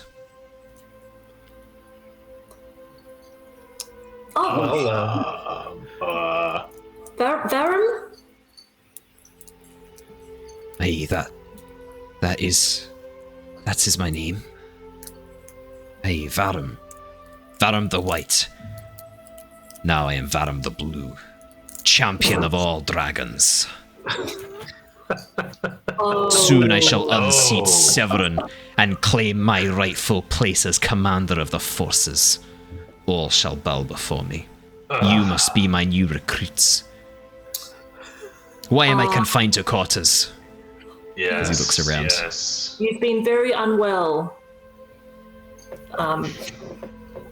Very unwell. Well, what's your last formed memory that you can think of? We were in the temple, deep within the Noonian jungle, trying to access the Tomb of Didus. We needed access to his scrying pool.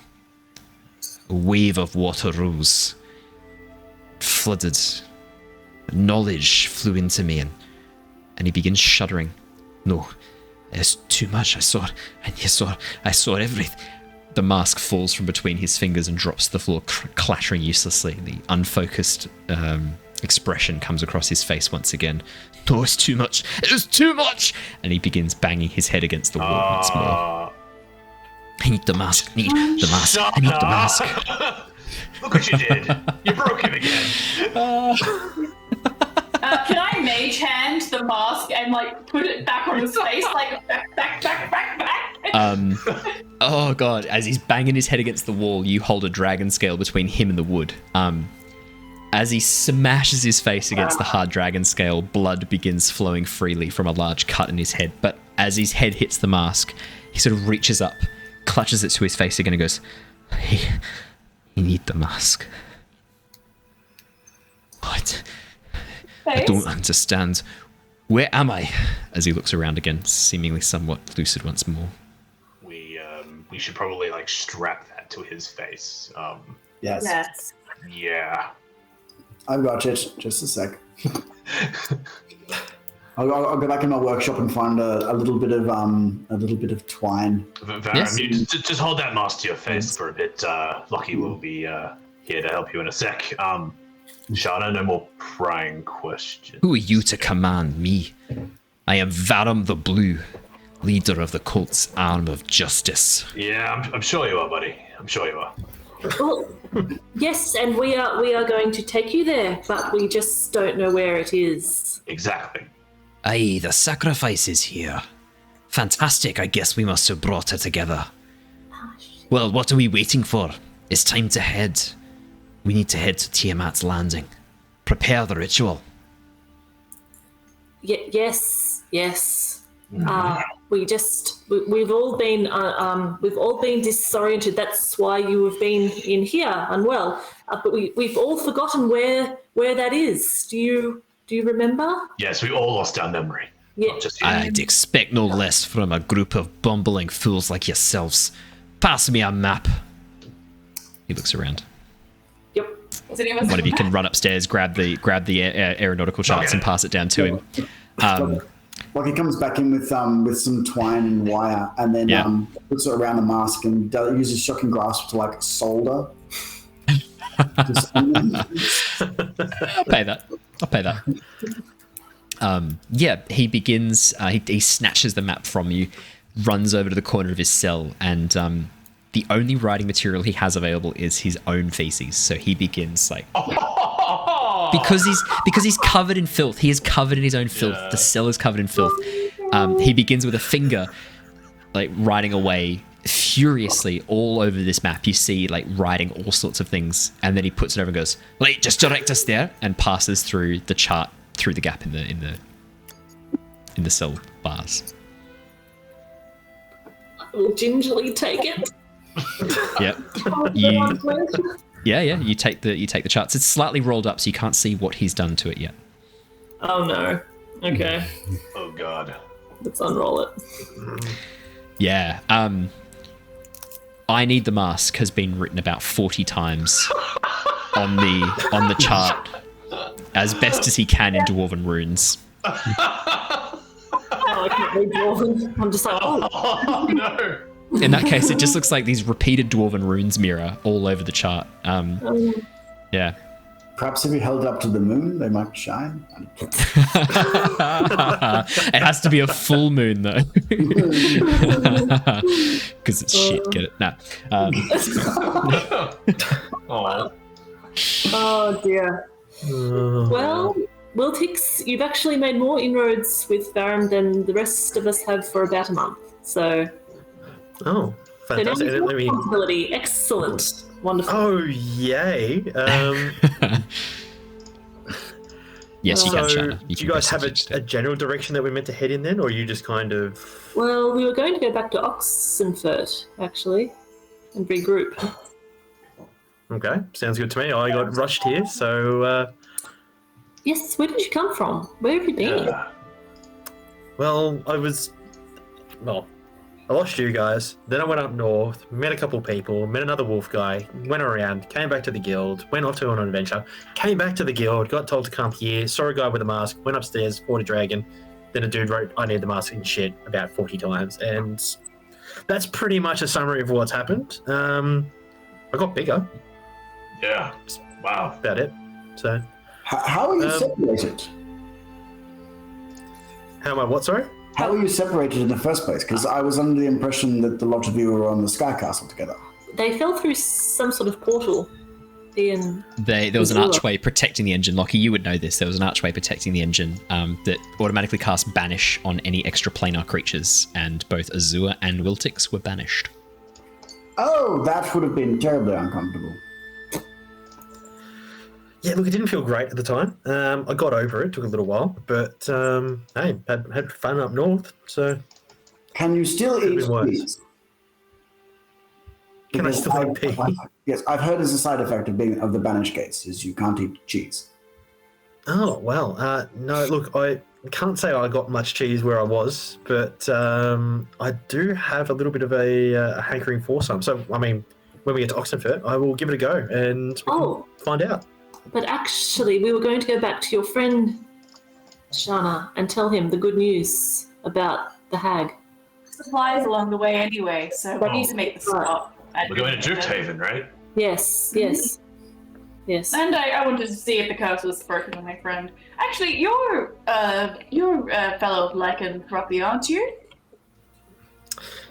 Yes, I am. Are you always a snake lady, or are you also a... Yes. Unfortunately, bit stuck like this. It's a long story. I miss legs. But if you kill the person that made the curse, you no longer be a werewolf? Is that how it works, or...? You would know yours is a bit different, Wiltix, yeah. Yeah, look, I've heard people say that, but at the same time, I mean, I kind of like how I am now. How I got here, maybe not so much, but hey, again, I can ride roller coasters now, so it's great. Yeah, the dwarven city of Balmir has a series of mine shafts that, ironically, you actually can't ride in wolf form. Like you can only ride them in gnome form. Yeah. It's got high restrictions, but the opposite. Yeah. I'm sorry, you're too tall to ride this. Just yet. Yeah, you're too tall to ride this. Fuck off, big job. I'm sorry, what? Yeah. Well, are you trying to kill your snaky half, are you? I'm actually not quite sure how I ended up with the snake tail, to be honest, but we met a fellow down at the pub in Drifthaven, and he was unwillingly a werewolf, and, we were sort of joking as we left, like, ha, if we see the sea hag that cursed you to be a werewolf, we'll kill her for you and bring you her head. And then it turns out we did actually find her and killed her, and now her shrunken head is sitting in a bucket of salt in our engine bay. And we were going to gift it to him as a present, as a, congratulations, you're not a werewolf anymore. And they've had 3 weeks to think this through, and they still think it's a good idea. I'm floored.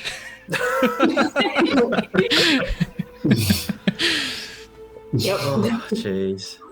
Yeah. Well, it sounds like some fun adventures you guys have been on. It's been a ride. It's been yeah, fun. Oh, Yervith, your little dragon is... Oh, no, she's with me still. It's okay. I don't think she's connected to me magically, I think. I don't know much about the old magic thing. But do you know rope trick though? I can't remember how to cast that anymore. Oh, that's right. Please tell me you picked up Vine Whip. No. Doesn't have Thorn Whip. No. Yervith gave away most of his magic to access the Drake. Yeah, Yervith, as Mira mentions rope trick, you're like, oh, I know how to cast that spell. And then you go to cast it and it doesn't work, and you're like, look at your hands, like, the fuck? Yeah. You're like, I gotta tie like this, like probably got a rope hanging down somewhere, and I'm like, ha! Yeah. Oh. And the rope just unties and falls to the floor, and you look up, you're like, where's the extra planar space I normally create? I look at Wiltix and I'm like, They're very professional. I swear.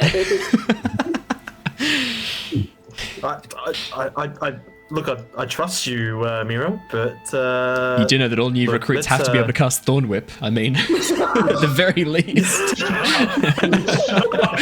That's a requirement. Yeah. Oh man. Leos and Duxie. Safe. That's fine, Yervith. That's okay. Yeah. No, it's okay. It's all right. Thank you for your concern, though. Leos and Duxie's head blow down and goes, we're actually quite close to Drifthaven. You know, we're only like a couple of hours away. Are we docking in for supplies? What's the plan? Yes. Supplies and a beer. I mean, we just fought 2 dragons. I think a bit of rest would be good. I need to. I agree. I've just thought something. We disposed of the dragon corpses over the prow of the ship. Do you reckon there's going to be any consequence of just dragon carcasses floating in the ocean? No, I'm sure it'll be fine. I'm just thinking, like that? I heard a rumor once that if you drink dragon blood, you can breathe fire. I had a thought of the Sahugan going in. Oh God. Yeah. No, we're underwater. Yeah. Oh yeah, there's water. Never mind. It's fine. Or even if it's lightning breath, as soon as they activate the water. Oh yeah, no, it'll be fine then. Don't worry. Just killed all the Sahugan. Or they'll turn into some sort of weird eel thing. Oh yeah, like a lightning Sahugan. Shock me like an electric eel. So the airship begins sort of lowering down, and with a splash and a judder becomes a ship once more.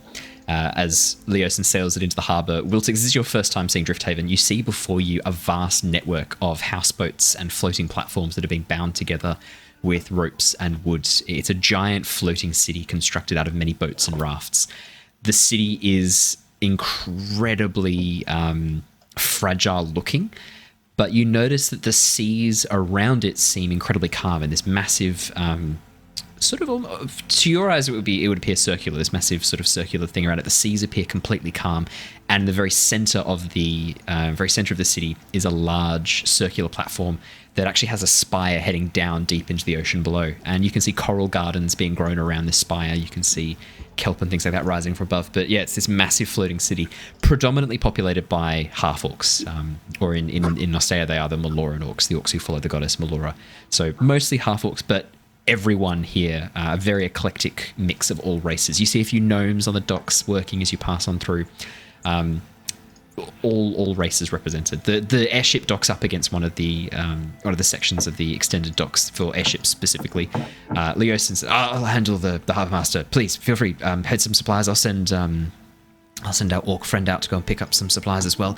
See if I can rope Arvel into collecting some things as well. And if you guys be back at the ship in the next 2-3 hours, that should be enough time to gather supplies and fulfill your roles, right?" Sounds good. Sounds good. Well, Please. we've had enough time for a short rest on the way there. Yes, you have had enough time for a short rest. Everyone may take a short rest, absolutely. And as well, when you take your next long rest, which will be at the end of this session, you can also level up to level 10. Let's go. Level 10, baby. Yeah, you've hit the requirements for level 10, absolutely. Destroying the horn, that's a level up. And also taking on the cult's dragons. What was that? Sorry, Ali? Still muted. I think it's your noise gate. There you go, you're back now. Hello. Do we have like a box of some kind that's big enough to put the head in? Like that has the lid on it? You can head downstairs and Arvel. So Wiltix, you would also see emerging from the lower section of the deck, right amongst the engines, is a giant lion man. Not a little lion man, a giant lion man. As he emerges from below deck, massive mane around his shoulders that's been braided in several points with feathers and beads. Shana, you head down and ask for a box, and he emerges a few minutes later, like having constructed a box for you really quickly out of the materials that they've got on site, some spare wood and some hinges. Pass up, goes, there you go. This will come in handy, I'm sure. Well, what is this for? It's for the bucket of salt that's in the engine room. I need to take it somewhere. Yes, I would prefer if you take a severed head out of my engine room immediately, please. Yes, that was the plan. And she puts like a layer of salt, head, and then fills the rest of the box up with That's salt. disgusting. Why are you carrying this around, seriously? And then she ties like a rope around it, like it's like a little bow. In a bow? Kind of thing. It's the Like shrunken you're woman. like wrapping a box. It's been a couple of hours. The head has not shrunk yet. It's not how it works, guys. This is going to give me nightmares. Next time anyone hands me a present, there's going to be a moment in my mind where I think it's someone handing me a severed head in a box. What's in the box? I know, you beat me to it by a second. Spoilers. What's in the box? Yeah, definitely no overacting there. Arvel doesn't ask any more questions, just passes you the box of salt and goes, best if you deal with that, not me.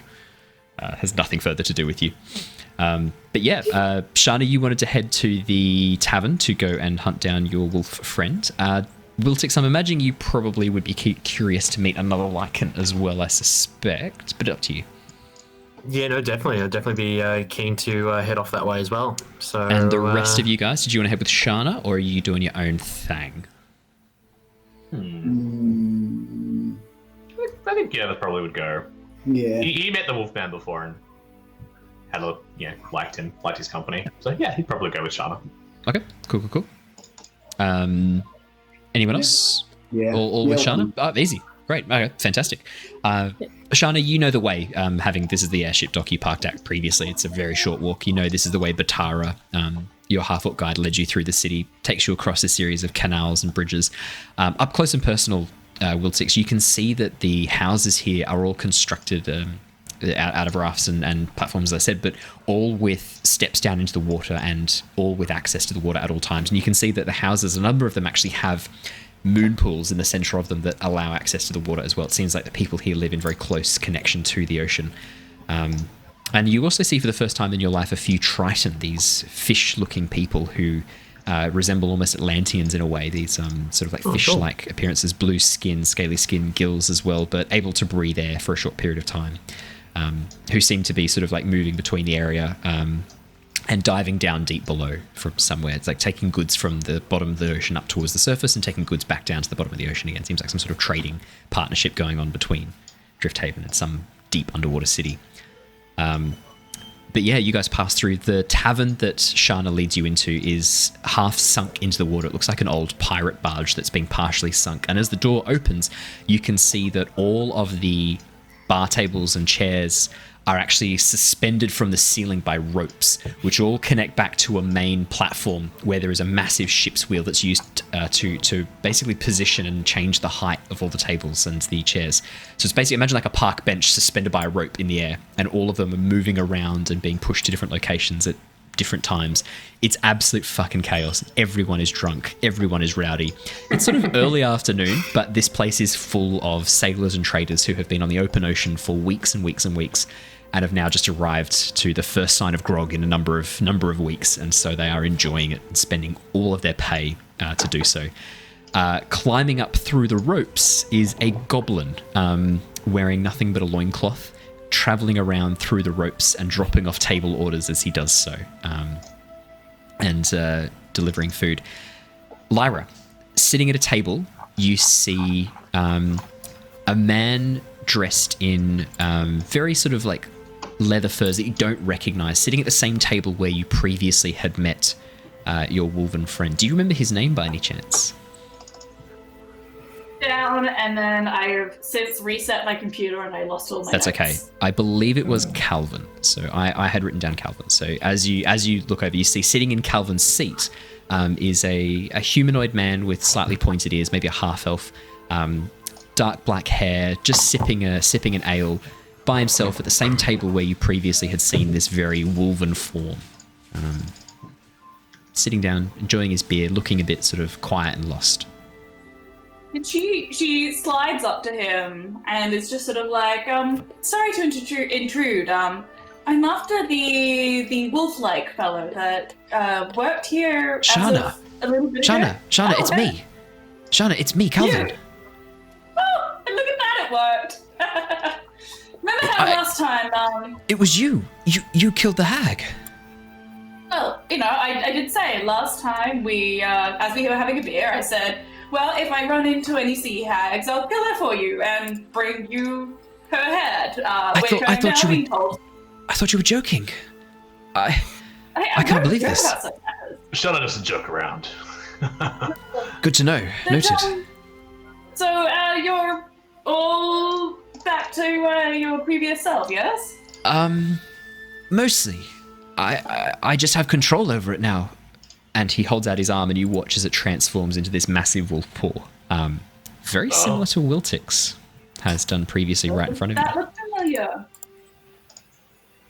Calvin, this is our friend Wiltix. I think he might have a fair bit in common. Nice to meet you.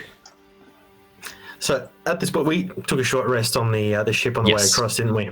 Yeah. So I'll be back in my my lovely little gnome form now. So, like, hi there, very nice to meet you. I heard that you're also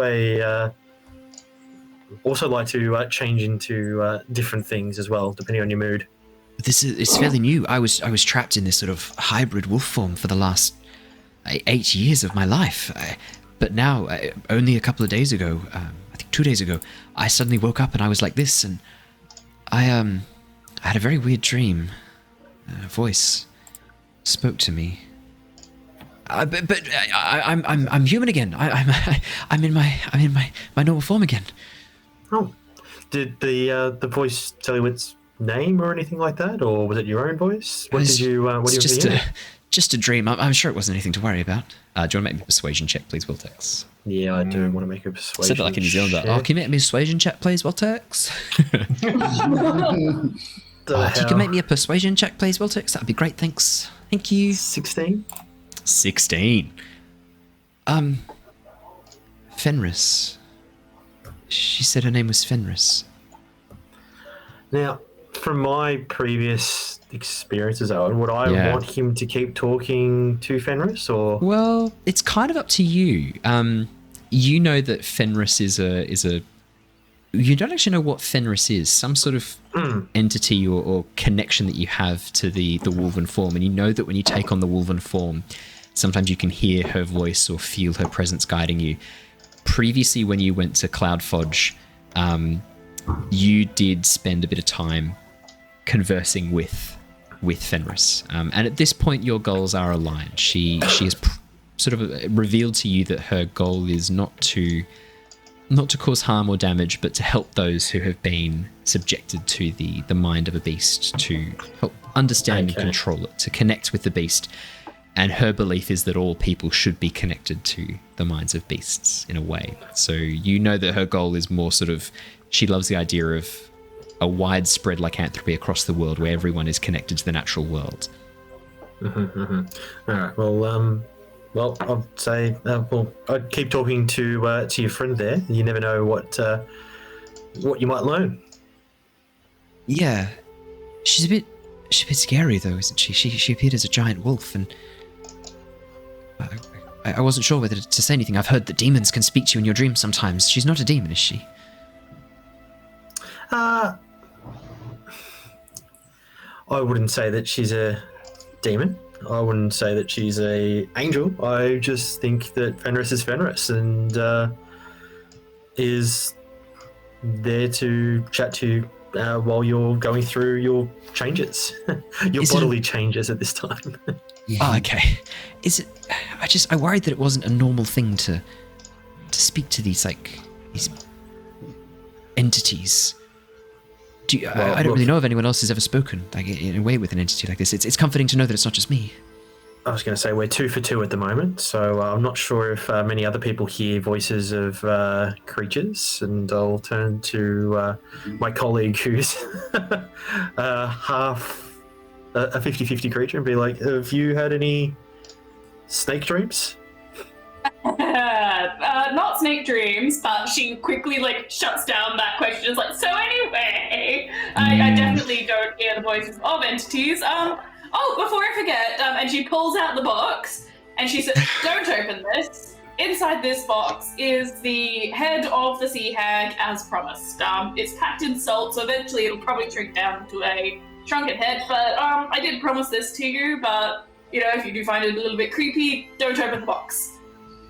You watch as this look of hunger comes into his eyes. His arms begin elongating, taking on the wolven form ever so slightly, ears pushing back, taking on a very slight muzzle, almost like Wiltix's original transformations look. So he's not as far along as Wiltix by any means, just like teen wolf style transformation. as he looks over and goes, "Yes, I very much desired this." And he stops, concentrates, and the change is receding. He goes, "Sorry, I still don't have 100% control. Thank you.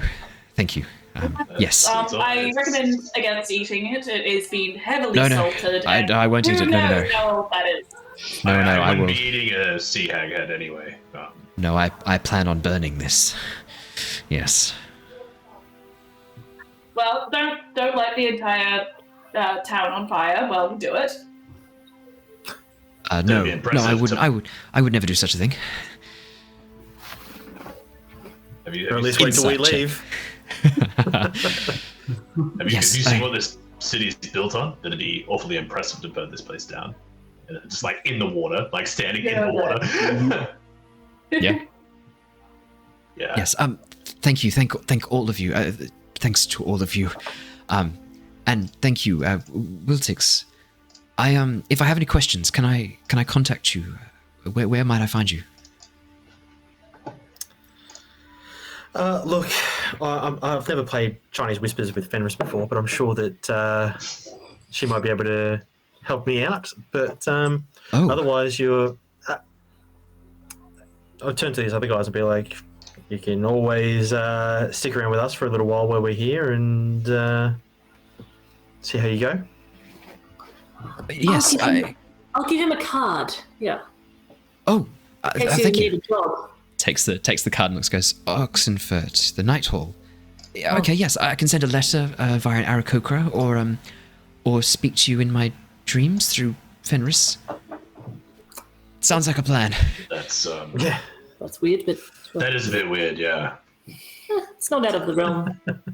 Korean entities work in weird ways.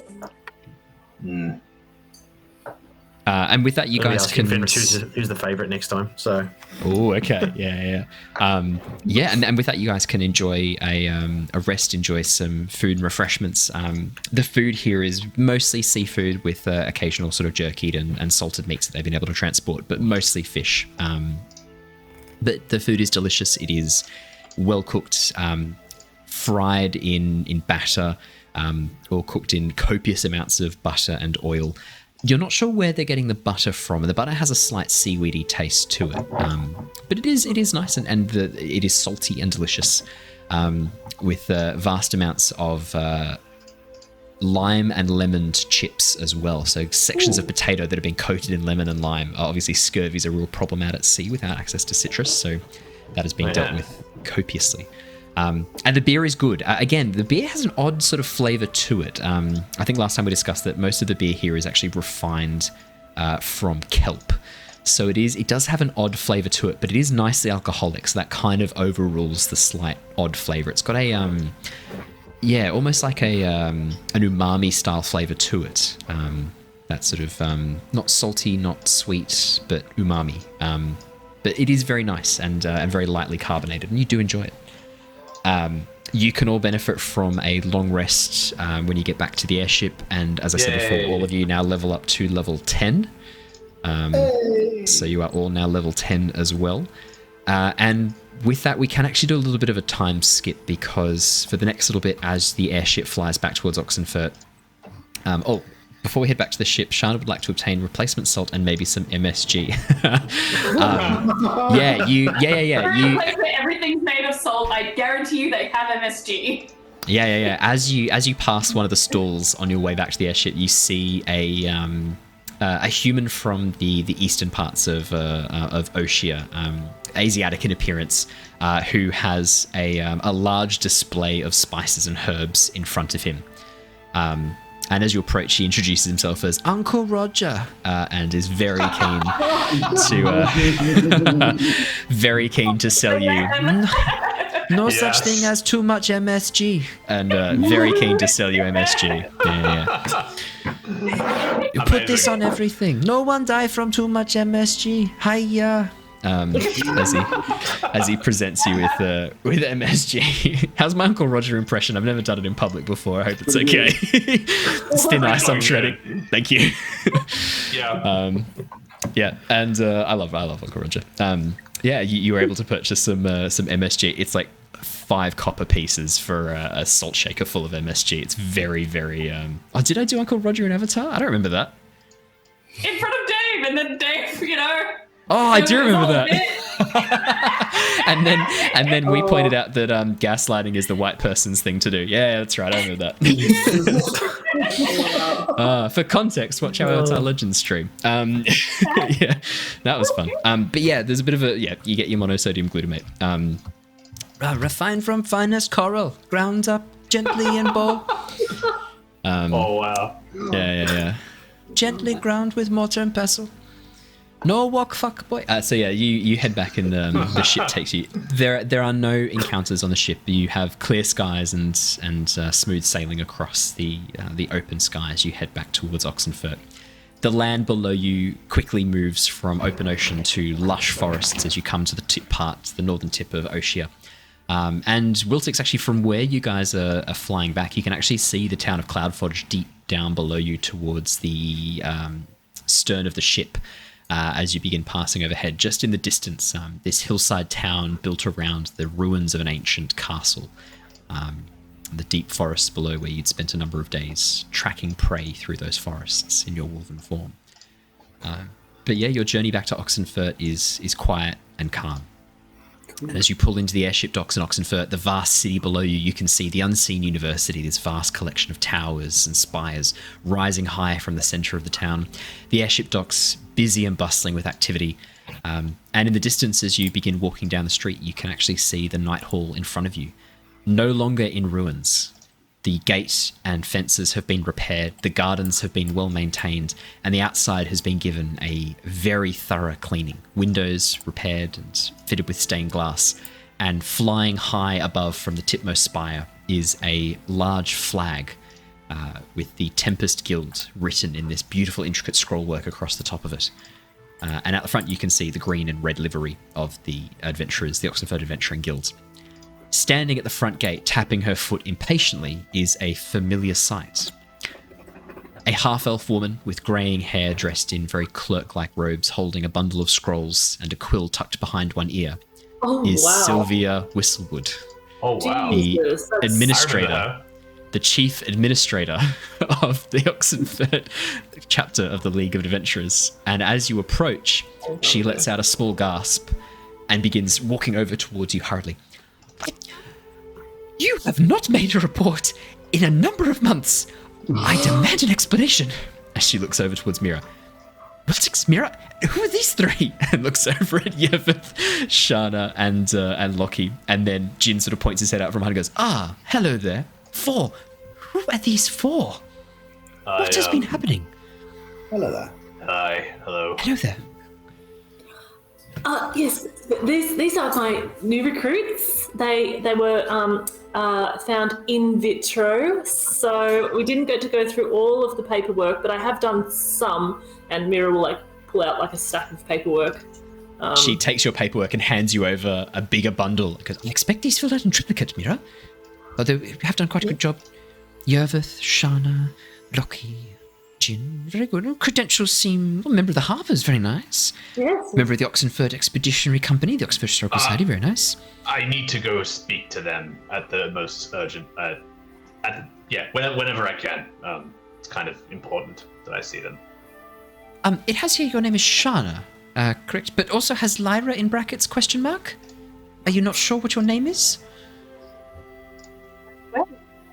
There were 2 of me, now there is 1.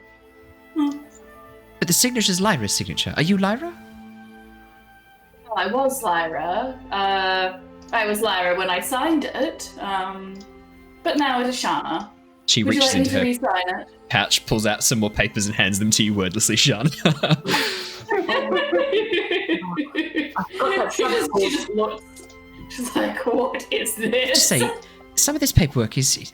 Some of the questionnaires have not been filled out, but one of you has done an excellent job, being very thorough, has gone through every single line very acutely.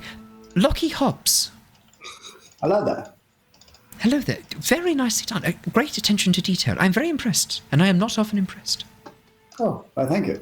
Also, you'll see that Lockie has attached some little bits to his head now. So he's got like these two things that come back a little bit like wings, and what looks like a strange little, like a little antenna. I will add this to your character art. Oh, wow. Yes, Lockie is a giant forged. Hi. A giant forge. I'm not familiar with that term, Mira. Oh, sorry. Appendix C. She flips through. Yes. Oh, my. That's right. Goodness me. Oh, this is very fascinating. New race of Warforged. Very, very impressive indeed. Technically very old, but yes. Yes. Right. Well, full report. Please, where are we at? The attacks have been increasing. The cults have been... Dragons have been sighted. What is going on? Yes, well, we need to assemble people involved. Maybe not quite in the same way we did with the council. That was not a great look. But essentially, we have destroyed the Horn. They won't be getting any more reinforcements. And we've also set up an alternative political model, would you say? And she looks at our new friend. Orathator. Orathator is still on the ship. He has not accompanied you off the ship. Oh, okay, fine. Dragons. And so Mira would be like, we have gotten a dragon on our side. I think that we have a platform to get some more allies. That is the main thing I need to tell. We need to tell the council. Right, well, the council meeting is in 3 days. You have 3 days to get yourselves ready and prepared. I have to write a report in 3 days? Yes. Okay. As you say that, Mira, the front door of the Night Hall opens up, and you see a very familiar sight stepping out. Azure dressed in his orange and yellow robes. Ah, Wiltix, you found them, and they're okay. I mean, they're okay. You could have warned me about the dragons, or at least, what colours we. I was going to say what colours we don't like, but I didn't know. Just shrugs. Yes, and Griswold told me he'd hacked into Lockie's optical feed and said there were dragons and you were in trouble. So he said to send help. So I got you and sent you. Well, speaking of trouble, Azure, Sylvia, how much financial trouble are we in? Well, I shall have to speak to Leosin about that. I'm assuming he has not shown his face. Still hiding on the ship? Yes. I shall head there presently. Jin Sipson goes, I think you'll find that we have sorted out the financials. Leosin has everything under control. Very well. I will need to speak with Leosin urgently. We have not finished this conversation. I will be speaking with each of you shortly. New members, welcome. You have joined a very esteemed and reputable guild. You could not have made a better choice. And then she turns and walks away as she says that. Well, I had no choice. Really have a choice, yeah. She does not respond. Okay. I pause with the word professional, but sure. As she walks away, she passes an old man wheeled, sort of carrying a cart behind him, calling out, magic beans, as he heads down the street.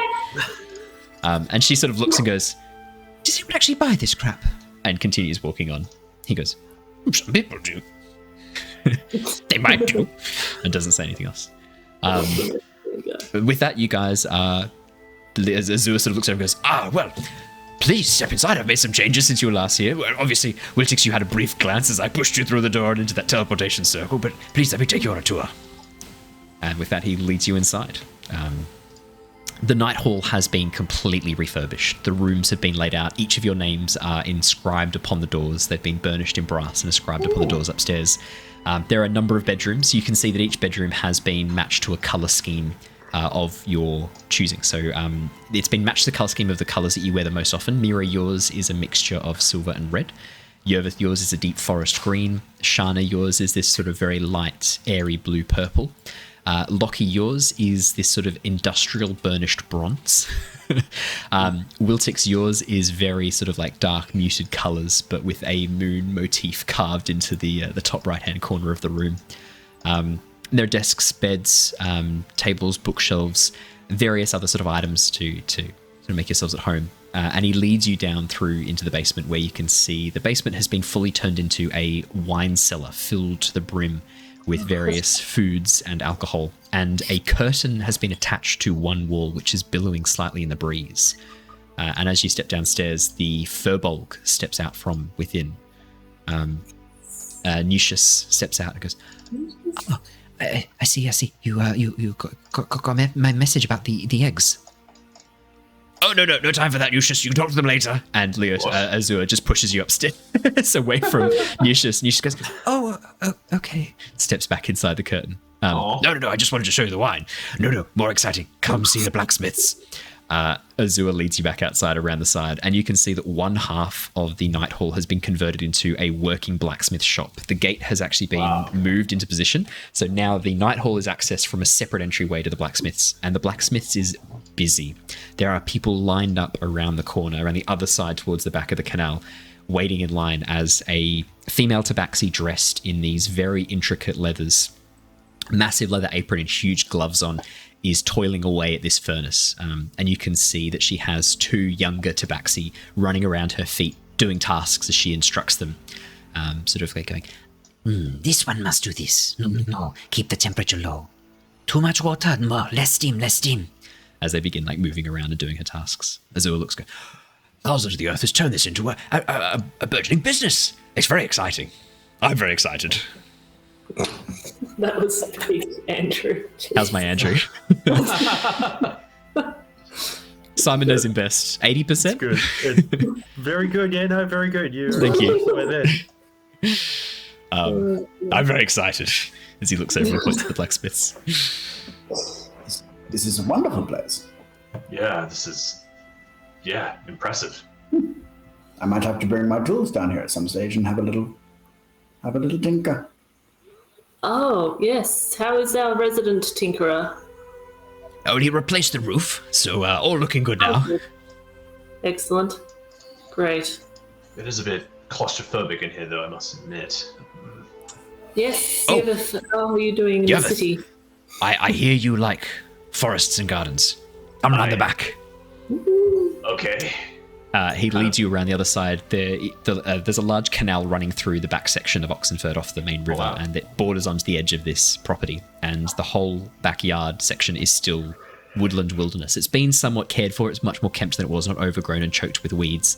Now it's sort of arranged much more specifically. It's been sort of landscaped a bit, but this is a quiet woodland area. And in the center of it is a massive sort of wicker basket suspended from a number of trees by these massive threads that is slowly rotating, has an open section with a series of cushions inside. Yes, I come out here to read sometimes. It's very quiet and peaceful. I'm going to live in that while I'm here. I do you mind sharing if I want to read a book? Sure. Would it be weird if I wanted to read outside? Would it be weird if I came and sat in your bedroom? Is that weird? Look, I mean, if it's yours already, I'll allow it. I don't mind. I don't mind. It's quite nice. I can see why you'd bring a book up there, and I'm sure we can figure something out. Read books by my favorite author, Brandon Sanderson. Yes. The King of the Ways is my favorite. I've been enjoying that. You might have to recommend me some more books. I'm just playing Andrew now. I'm not even playing his fucking character. I'm just Andrew now. It's just Andrew. What have I done? But yeah, you're all sort of shown the Night Hall. Are there any areas in particular that you would want to check out and explore before we wrap up for tonight? Or any things in particular that you wanted to discuss? Azure does sort of like pull out a section of paper and pass it to you, Wiltix, and go, "There's been a request. You remember the town of Greenness that we went to way back, right when we started?" I do. What the next town along from them. No, Greenness is fine. The next town along from them. There's been reports of animal attacks. I thought there's no one better suited for that than you. Oh no, I will definitely be venturing there soon. Oh, that sounds right up my alley. They've offered 200 gold reward, and I think it's going to be a very easy job. So, if you could earn some extra gold, that's a great idea. Cut forward to the future, Wiltix running, screaming, on fire. Yeah, exactly. Wiltix being chased by like a deer the size of a giant. Yeah. Or as Wiltix arrives there in wolf form, the townspeople mistake him for the beast and begin chasing him through the streets. Yeah. But yeah, sorry, you were saying something, Ellie? Is there like a mage hall with like a powerful caster sort of sorcerer or something in the? Oh, Griswold. Yes, Professor Griswold. I'll take you to him. And Azure leads you back inside and up a series of winding steps up to a tower. The room is built for a gnome. It is very small. There are multi-layered tables on this contraption that he can rotate round. So there's an alchemist table, some sort of enchanting table, and he just rotates them around as he needs be to make use of the small space. Everything's been arranged vertically. And he also has a chair that is attached to a series of rotors. And as you enter in, you can see him sitting on this chair, these spinning blades underneath. It's basically a drone that he is sitting on as it zooms around the room, moving him into various positions as he like sits under a table. As he looks down, he goes, Oh, hello. Welcome back. Wiltix, you made it in one piece. No toes missing, no fingers missing. It was a hasty spell. I really botched. I could have botched it awfully. I wasn't paying attention. Well, very lucky then, because I feel fine. You sure? You're not missing any internal organs? I can take a look if you like. No, but apparently I need to try some cheese, so I'll head downstairs to the winery soon and see how that goes. Oh, yes, absolutely. I could use a snack myself. I think I last ate... What day is it? Tuesday. Yeah, I think Tuesday was when I last ate. Breakfast. I've been very focused on a new task. Look at this. And he holds open his hand and pulls out an orb, which he drops down onto the floor. The orb spins in place and then sits still. He just sits there. Pick it up. What is it? The orb begins flashing these runes and then says in his voice, Ask a question. What do you do? Yeah. I answer questions. says the orb. And he looks down and goes, Really? It's only got one use a day and you used it on that? I could have just told you.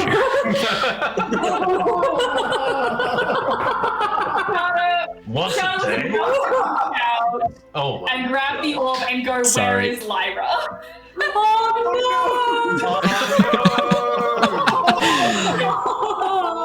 That's it. There's no questions left. no! That's it. It took me 4 months to make that. Wait, is that it? Is that all it That's does? it. You're supposed to ask it a question about the universe, about life. But we can tell it another question, right? No, that's it. Oh! Ah! I was going to ask it what the meaning of life was, or how to be immortal. But no, I just assumed you might want to have a look. I didn't think you were going to ask it a question. What? I said, take a look at this. What were you thinking? It's months of my life gone. I hate cities. I'm just gonna walk away. Oh well. Just gonna shake Chuck it back. yeah, you shake it. A small disc appears on top and the try again later floats up to the surface. Yeah, that's great. Yep. Amazing. I call it a hate ball because no one likes the answers. I'm gonna. I've gone. Do you need this anymore then? Well, I might be able to. I might be quicker if I reprogram it. I might go back and see if I can. I was just going to pop it in my hat otherwise, but I'll hand it back to him. The chair comes down and he takes the ball back and looks at it again and goes, Oh dear. Well, that's why I don't show people who I can do things for asking questions. Unbelievable. tucks it away. Yes, what do you want? going to ask you if you can find someone for me, but I think we just lost that opportunity. No, I can cast many powerful spells. Who do you want me to find? Souls. I was wondering if you could find her. Find souls? As long as they're still here, in the material plane, like bound to something, maybe, but if they're gone, then, well, interplanar contact and travel is difficult, as you know, on Nostea. I'll give it a go. Who's the person? Do you have anything of her? Any items?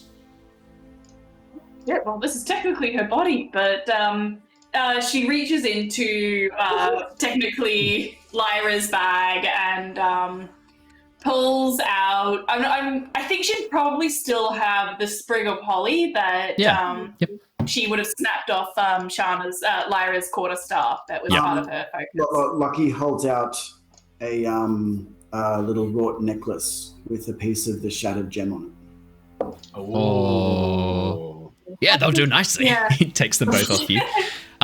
Now, where's my brazier? As he looks around. Oh no! No, you guys don't stop him. Great. It's not over. I'm not there anymore. Oh, he's going to just Pulls out his brazier. He holds the items in one hand, holds his hand over the flame in the other, and then starts like muttering under his breath. After a few seconds, he looks down. He's like, You know this is going to take a couple of hours. You just going to stand there watching me? are you going to destroy those items or just use them? It depends on how the spell goes, son. I think they'll probably be destroyed. I think If people stand here asking me questions and distracting me, then yes, probably. Okay. Is it possible I could take the necklace back? I don't really actually want to destroy it. I I thought you wanted to find her. Yeah, that's fine. throws the necklace back to you and still has the holly sprig. Well, okay, I'm going to ask. Shana, this was supposed to, I was hoping to either give it to her or maybe if we needed a piece in the spell or something to bring her back. No, but and Shana reaches back into her bag. Like the entire bag was Yeah, it's all full of Lyra I'm shit. sure there's Yeah. other things that we can use. Yeah, you just pull out like probably there's like a spare change of clothes in there as well.